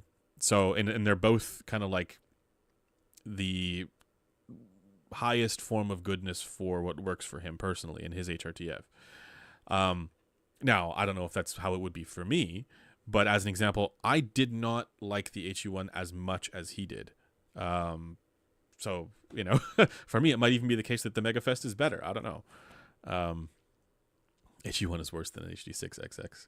I don't know about that. So yeah, I mean, I think we need to take more seriously and internalize and entrench the idea that price is mostly just a number. It is. I've said this before, but like, there is a sense in which price is actually a necessary condition, like a high price tag is a necessary condition for certain designs and also for certain run volumes. If you're a small company that doesn't have the capital to put into, high massive volume stuff, your costs for individual parts is going to be higher. And so as a result, the price of the product needs to be higher in order to produce the thing, right? In order to, like, because you need to basically figure out, okay, how am I going to cover the tooling for this? Because the cash outlay for tooling is huge. So that needs to be factored into it. Whereas if you have the capital to have, way higher runs, you can have lower margins for starters, and your per unit cost is much lower. So I think, it is certainly true that there is a price is a necessary condition for certain context of headphone development. But at no point should we ever think that it is a sufficient condition, right? So like the idea that just because something is $50,000, right, that it is necessarily going to be better. Like think about that. It's like $50,000 or $60,000. What if you took away all the Carrera marble or whatever the fancy marble stuff is? What if you took away all the tubes? Because the tubes do effectively nothing in the HE1. Like they don't show up in the measurements at all. I mean, unless we're saying there's some sort of like unique effect to tubes that isn't captured in frequency response or in distortion measurements, which we know that tubes have an effect on distortion. To me, it's like, they are decorative, I would say. Like the distortion is so low that it's like, I don't even think I don't know how you would get a psychoacoustic effect out of any of that. I measured it at, different volumes, really high volumes. And it was it had some of the lowest distortion I've ever seen in a headphone. So unless we're saying there's something else to do with the tubes, that is a special magical tubey thing, which fine, maybe, right? I'm not going to rule that out. But as far as the measurable differences, there's nothing there that would show that the tubes are having an effect on the sound. So you could do away with the marble, you could do away with the tubes, you could do away with the crossfeed, you could do away with a bunch of the different functions there, and just have it be like a really good headphone and energizer combo that would have that tuning that they have in it. You could probably do away with some of the other extra things, right? The rising out of the, you could do away with that. And you could produce the HE1 at significantly lower price. And the sound would be the same, right? It's just that they put in all these extra little things, right? And so that increases the cost. I'm not going to pretend that it's even close to proportional with its cost. But you get what I'm saying here. You could produce that headphone for a significantly lower cost and a significantly lower price. And I think they should do that.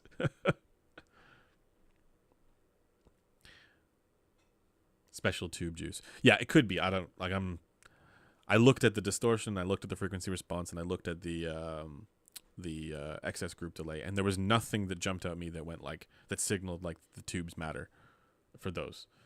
Other tube amps, for example, the Felix Euphoria that I measured a long time ago, had very consistent elevated second harmonic presence to it, which is cool, right? Because it's like, okay, this is a low order harmonic product that is adding something to the music, that it's measurable and it has an effect. So I think that stuff's I think it's cool, right? Because maybe it might be something that people enjoy. But with the HE1, there was nothing. So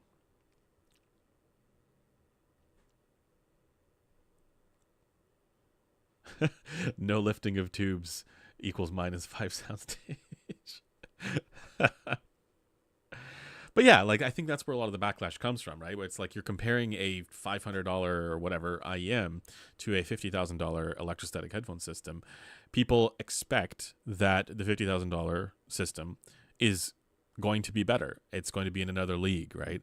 And I think that that's an expectation we need to sort of, you'd probably ask these same people, hey, do you think that price and performance are related? They probably say no. But I don't think they've really fully internalized what that means. It means that a $500 IEM could be better than a $50,000 system. And I would apply that similarly to other things. I think things get much more challenging when you go like really low in price, because then you are at a certain point you are kind of constrained by the materials, but by material costs. But like anything that is like mid-ish priced can compete with anything that is high priced. And I'd even say that like the sweet spot for like things that are easy to recommend is kind of under $1,000. Like it's easier to recommend that stuff than the ultra high end stuff, I find, because the ultra high end stuff is like way more specific for its tunings. I'd even say like maybe even under $600 to $500, right?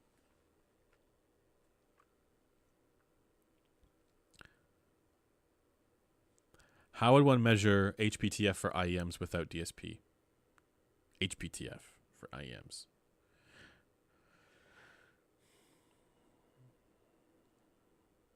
Well, I mean, there is a sense in which you can, with just inserting it more deeply with different tips, or using like flange tips, for example. That kind of has that effect. It's sort of what that's doing.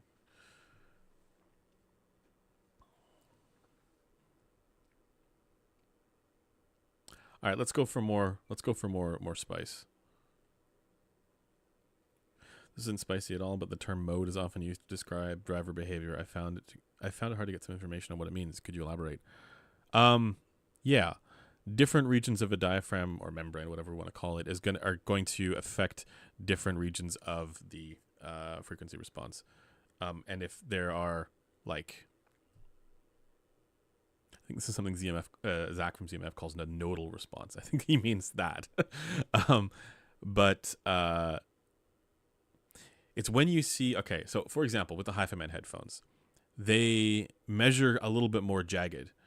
And that jaggedy shit is, it's basically the, or the ripples, or I don't know what we want to call that. That would be a driver, caused by driver modes.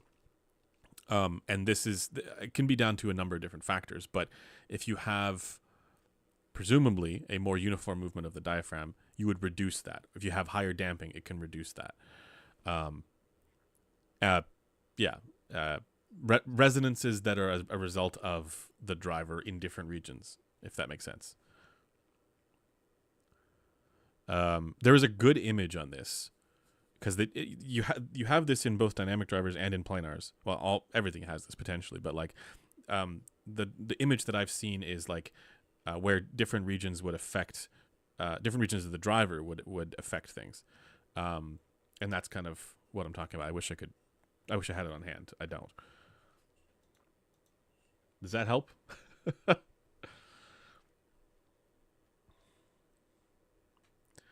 you think? Okay, here we go. Do you think seeing the graph before listening to the product already sets your expectation bias and can influence the review? Yes.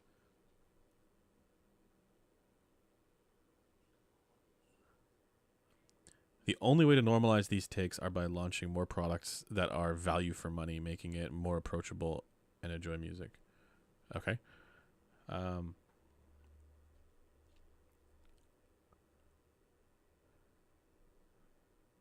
Your spicy take is response, but people totally overestimate how much this affects the review. Oh, you're replying to them.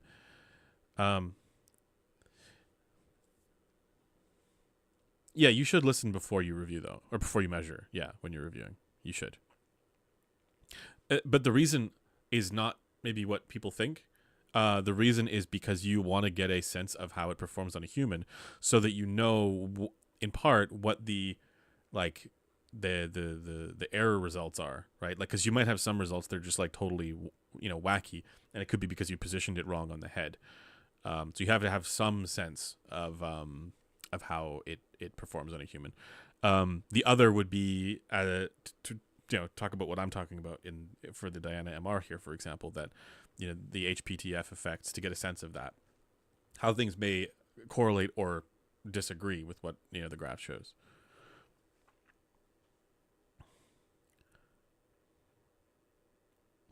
We pretend to just say that expensive products are S tier. We pretend. I don't know if we pretend. There's a lot of expensive products that I would put in dog shit tier. I mean, the Hi-Fi Man, what was it? The closeback, the Audivina. It's like $2,000. It's one of the worst headphones to come out in recent times. And I think we all said that. Ironically, it scores well on Harman's predictive preference model. It scores like 80 or something like that. But it's awful.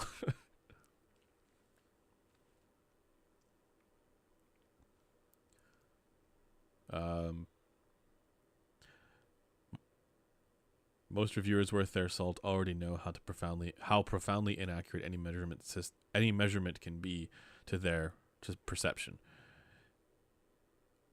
Yeah. It depends on the headphones, of course, but yeah, can be is the operative phrasing. Would you collab with a company, and what products will you be interested in working on? I would love to collab with a company. I have tried, but nobody has been able to hit my result. And so I didn't want to just put something out that didn't have what I actually wanted.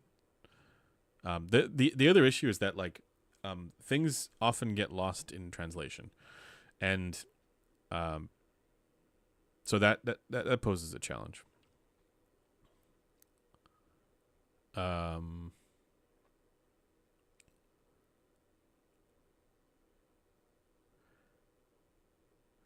I would love to do like over ear collabs. That'd be really cool, but it's also harder to do.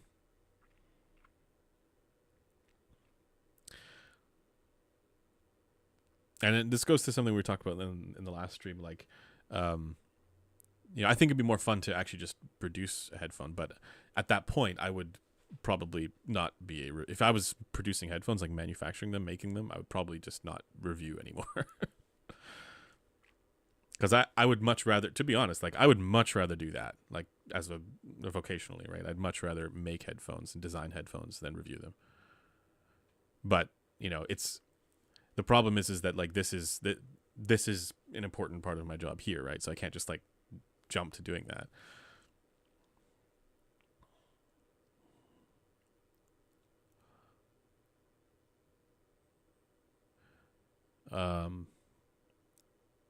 Is there around $500 headphone that competes with flagship headphones for you personally?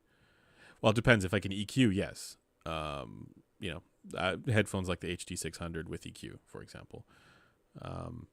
But there are other headphones too. Oh yeah, listeners answering for me.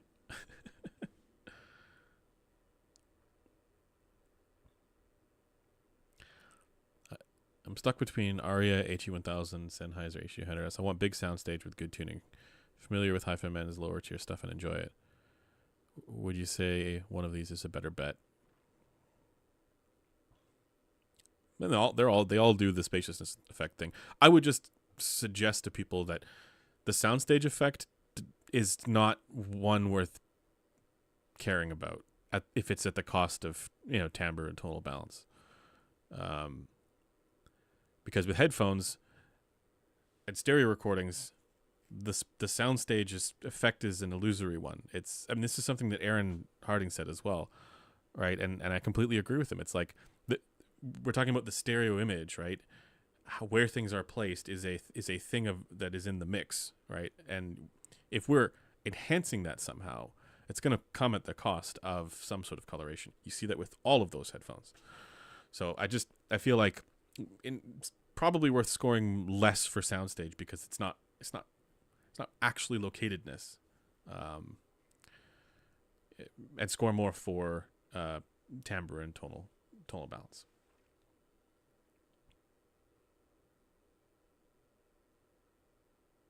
That's just my take, though. Like what I've come to realize, because I think years ago I probably would have been also taken by some of these effects in headphones, like the HD800S effect. The Aria has that sort of depth effect, right? And now these days I just don't care about that anymore. It just does not. It doesn't do anything for me. It just sounds slightly wrong.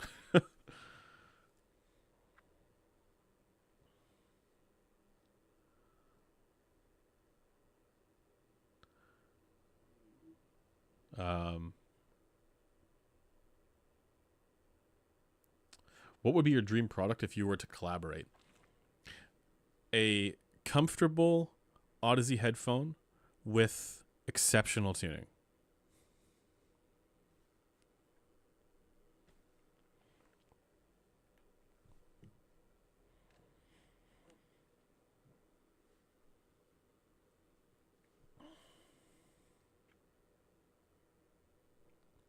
Asking a philosophy major to describe their ideal IEM. I'm curious to hear the Megafest. Yeah, like that is high on my list of stuff to listen to. I mean, the Audio Hype 4 is very close. Just too much upper treble for me, but like very close to what I like. Maybe it could have tighter bass. I don't know. It's a bit pudgy in the bass. Headphone and IEM reviews should get re-reviewed 3 to 4 years down the line to provide broader timeline for its value and performance. I agree. People are raking DMS over the coals for liking the DT1990 originally and not liking it now. But the reality is that there's a lot more context now. He's listened to a lot more stuff now, and his perspective on what he enjoys or prefers has changed. Maybe he's not as taken by some of the things that he was taken by back then. I've certainly changed on my opinions, and I think it's fine for people to change. So, I mean, I don't know that he even had a measurement rig back then.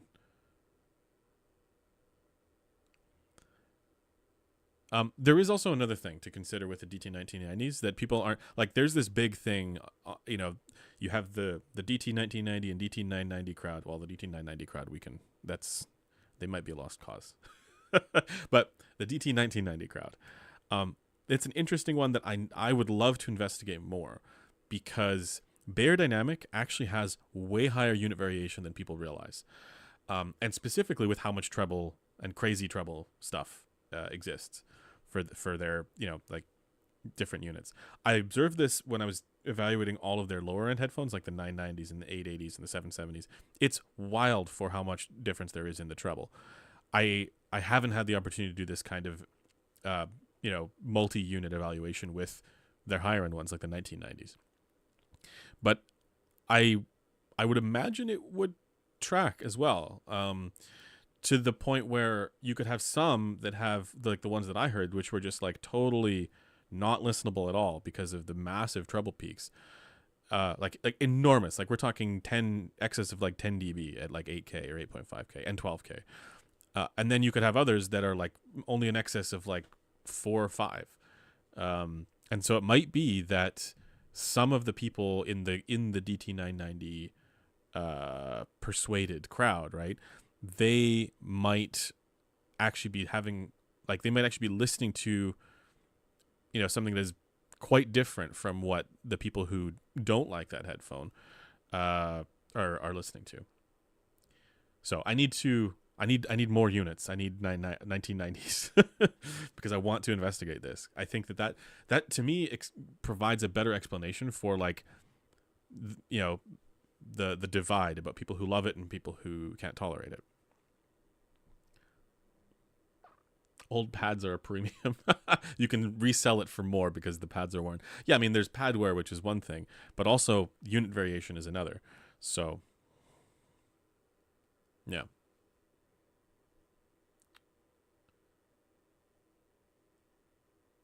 You find the Hype Force strangely shouty.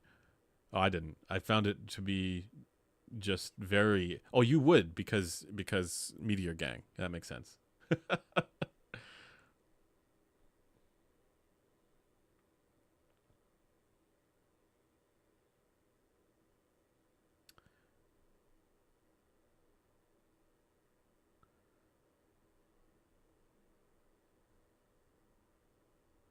For metal music, Diana MR, Utopia 2022, or Caldera. Good question. I would probably lean more towards Caldera or Utopia 2022, unless you're using the Diana MR with these pads. Actually, with these pads, that might make sense because you're you get the bass rise in the place that is the most relevant for that music. So yeah, actually, I think that'd be all right, and it smooths out the treble. So I do think that the ear gain is a bit much on the Diana MR for metal. I mean, but that's also just how I like to listen to it, right? So I prefer less ear gain, and I do find these to be quite ear gainy. Like 3 kilohertz is strong, whereas if you Caldera is a lot more relaxed there. So Caldera might be the best choice for metal music, actually. It's relaxed in the treble, relaxed for the ear gain, much warmer, right? So that might be the better choice. Tungsten for metal is incredible with the suede pads in particular. Really, that would be my pick.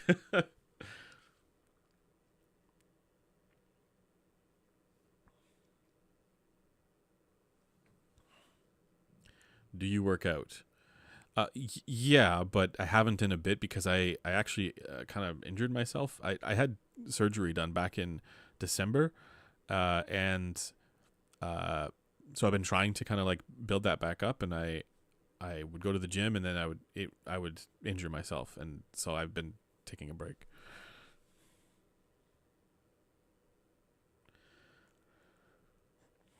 Best headphones for country music. I mean, it doesn't freaking matter. uh, no, that's just me being a dick.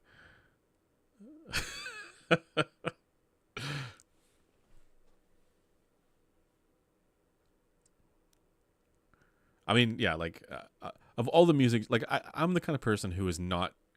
I have my personal music taste, and I would say I am quite the music snob. But like as far as like what I'm telling other people, I'm not going to say you know your whatever is crap. People can listen to whatever they want. I don't care. Um, but except for country music. No, I'm just kidding. Now, the reason why I say that is because I also personally find, like, while I have my preferences for certain genres, I find that all genres have gems in them. There is something you can listen to, you know. I mean, all genres have awful things in them too, but like, there's amazing pop music, there's amazing rap music, there's amazing metal music, there's amazing classical music. Like, there's always gems to be found in in music. I would say even like there are even does dubstep have any gems? I would say even something like dubstep, right, can have stuff where maybe as a whole the trend is not good, but there are probably some things that they use some of those motifs that are still gems, right? Um, the only exception to that is country music. No, I'm just being a dick. I'm being a meanie boy. Best for didgeridoo. There you go. Now that's the real question. Which headphones are best for didgeridoo?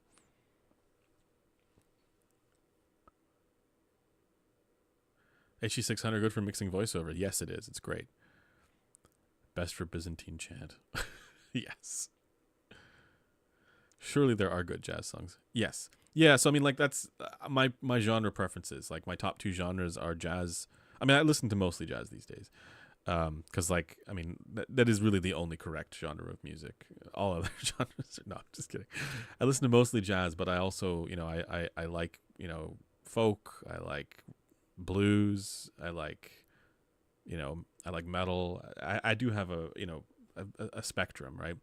That I enjoy. But at the same time, the reason, like, I find that there's crap in those genres, my preferred genres as well. There's a lot of terrible metal music. I'd say most of it is pretty bad.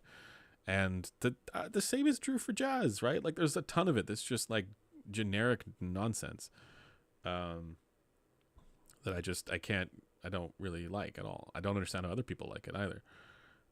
But people do. So that's the thing, right? I'm not going to, you know, tell you not to listen to whatever you like, including country, okay? Including country. Tom Morello did a dubstep collab? What? Interesting.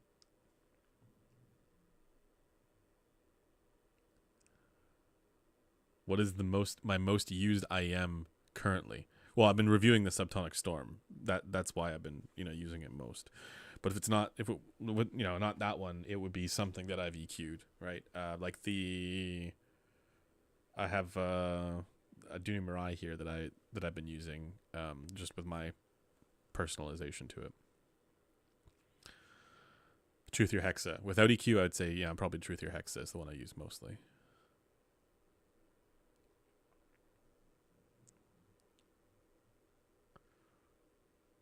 Country has some of the best guitar tones. Resolve, you might like Old Dominion.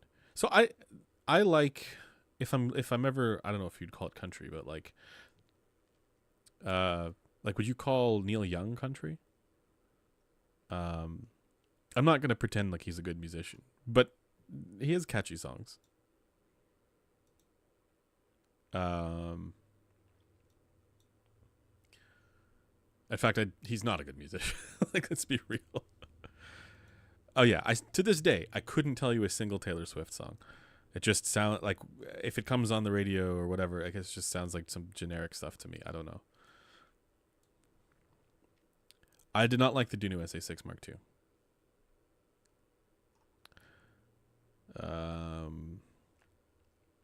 Yeah, like, I guess it depends on how you define country, right? Like, there's folk music that I like, definitely.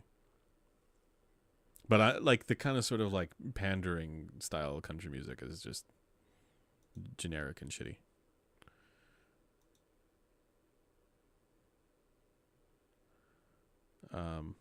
Okay, here's a good one for you. Here's a question for you, Hobby Talk. You ever listen to Corb Lund? That's country. Just pick an English word or phrase, and it might just be a Taylor Swift song.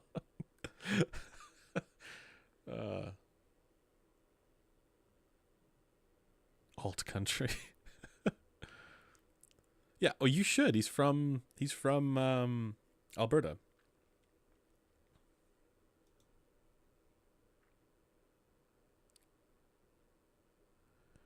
I haven't listened to the Megafest, so I have no opinion other than it graphs good. So yeah. I would recommend that people put it on their radar because of the graphs, but I don't personally have an opinion on how it sounds because I haven't heard it. Good old Berta.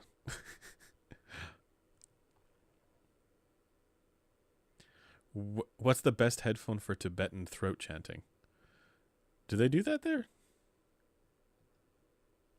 When did you get into jazz? Probably in my 20s.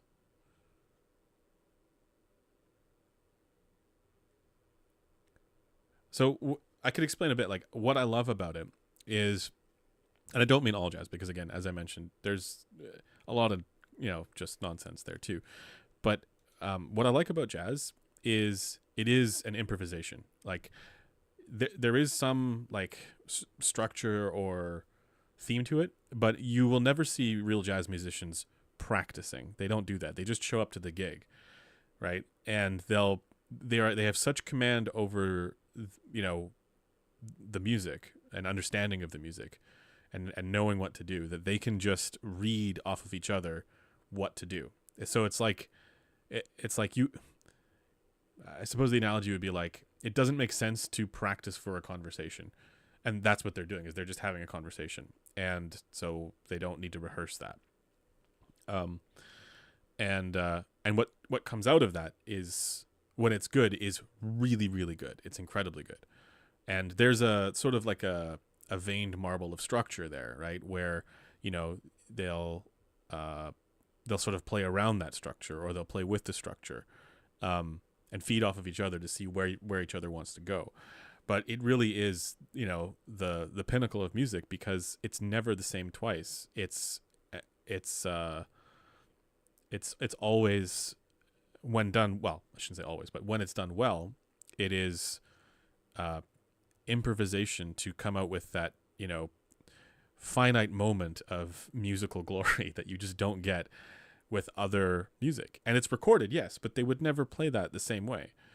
So that's what I love about it. And other types of music, like I could hear, listen to, Guthrie Govan doing the most amazing guitar solo ever. He's a fantastic musician. But I know that guitar solo is probably played the same way every time. Actually, maybe not for Guthrie Govan, because he actually does improvise. He's really quite good. But you know what I mean. You get the point, right? There are recordings that are done that have amazing, performances, but they're not. To me, it's still like a choreography, whereas jazz is freeform.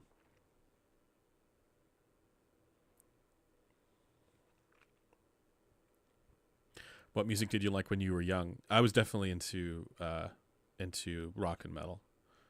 I like blues too, but I was mostly into the heavier stuff.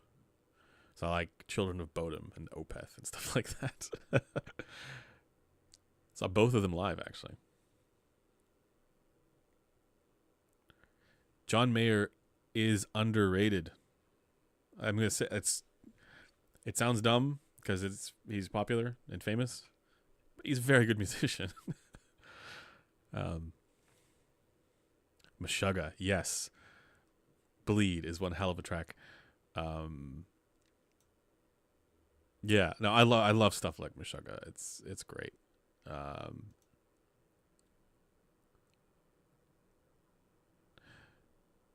was listening to a band recently. I wouldn't say they're good, but they are very different from anything I've ever heard. It's called Zeal and Ardor, and it's just the kind of stuff that hits you over the head with something that is totally unique. They have a track called, I'll see if I can. Oh yeah, they have a track called Götterdämmerung. It's like I was listening to that. I was like, "What is this?" I'll see if I can spell it out and put it in the chat. It's from it's the name of one of the Wagner things. Ardor, Seal Ardor. Yeah. Okay, I don't know how that. I'm not gonna play it, but yeah, Zeal and Ardor, Götterdämmerung. I'll see if I can. Yeah, hold on. I think this is how you spell it. So just look up this track.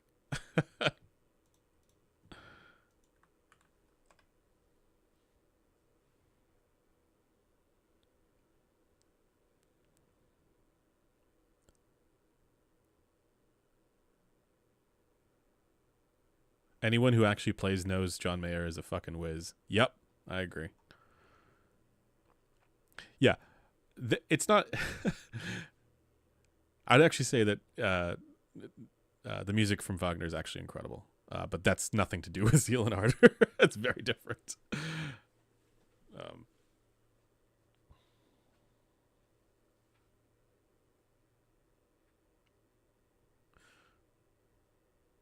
John Mayer does have some stinkers. Yeah, most of his like sappy stuff is just not that great, but that's pandering, right? Like he has his stuff with the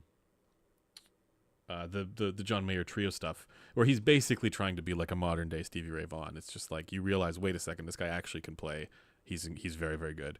And then also the one that he did that has the Mr. Super knows what this one is. What's the album that has the most popular song?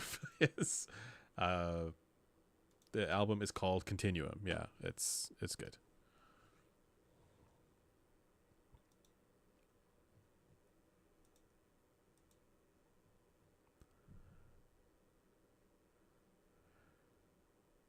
You guys ever listen to a band called the Cat Empire?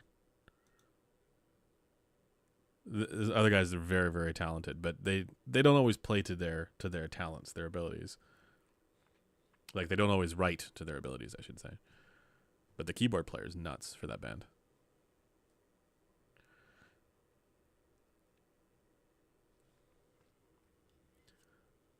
Okay. I've gone for 2 hours now, so and somebody's talking about Taylor Swift. So on that terrible disappointment, no, I'm just kidding. I'm just kidding. Yeah, I do have a test track list. It's somewhere on the forum. It's posted on the forum. Yeah, I'm gonna head out. Thanks to everybody for participating. Thank you for your spicy questions. And yeah, we'll see you guys in the next one. We should have a video coming out tomorrow on the storm if I can finish it in time. I'm still working on the edit. Wish me luck. And once again, big thanks to the kind gentleman who lent me the Diana MR for review. You know who you are. And I'm sorry I didn't say more nice things about it. But yeah, much appreciated for letting me have it in. So yeah. See you guys in the next one.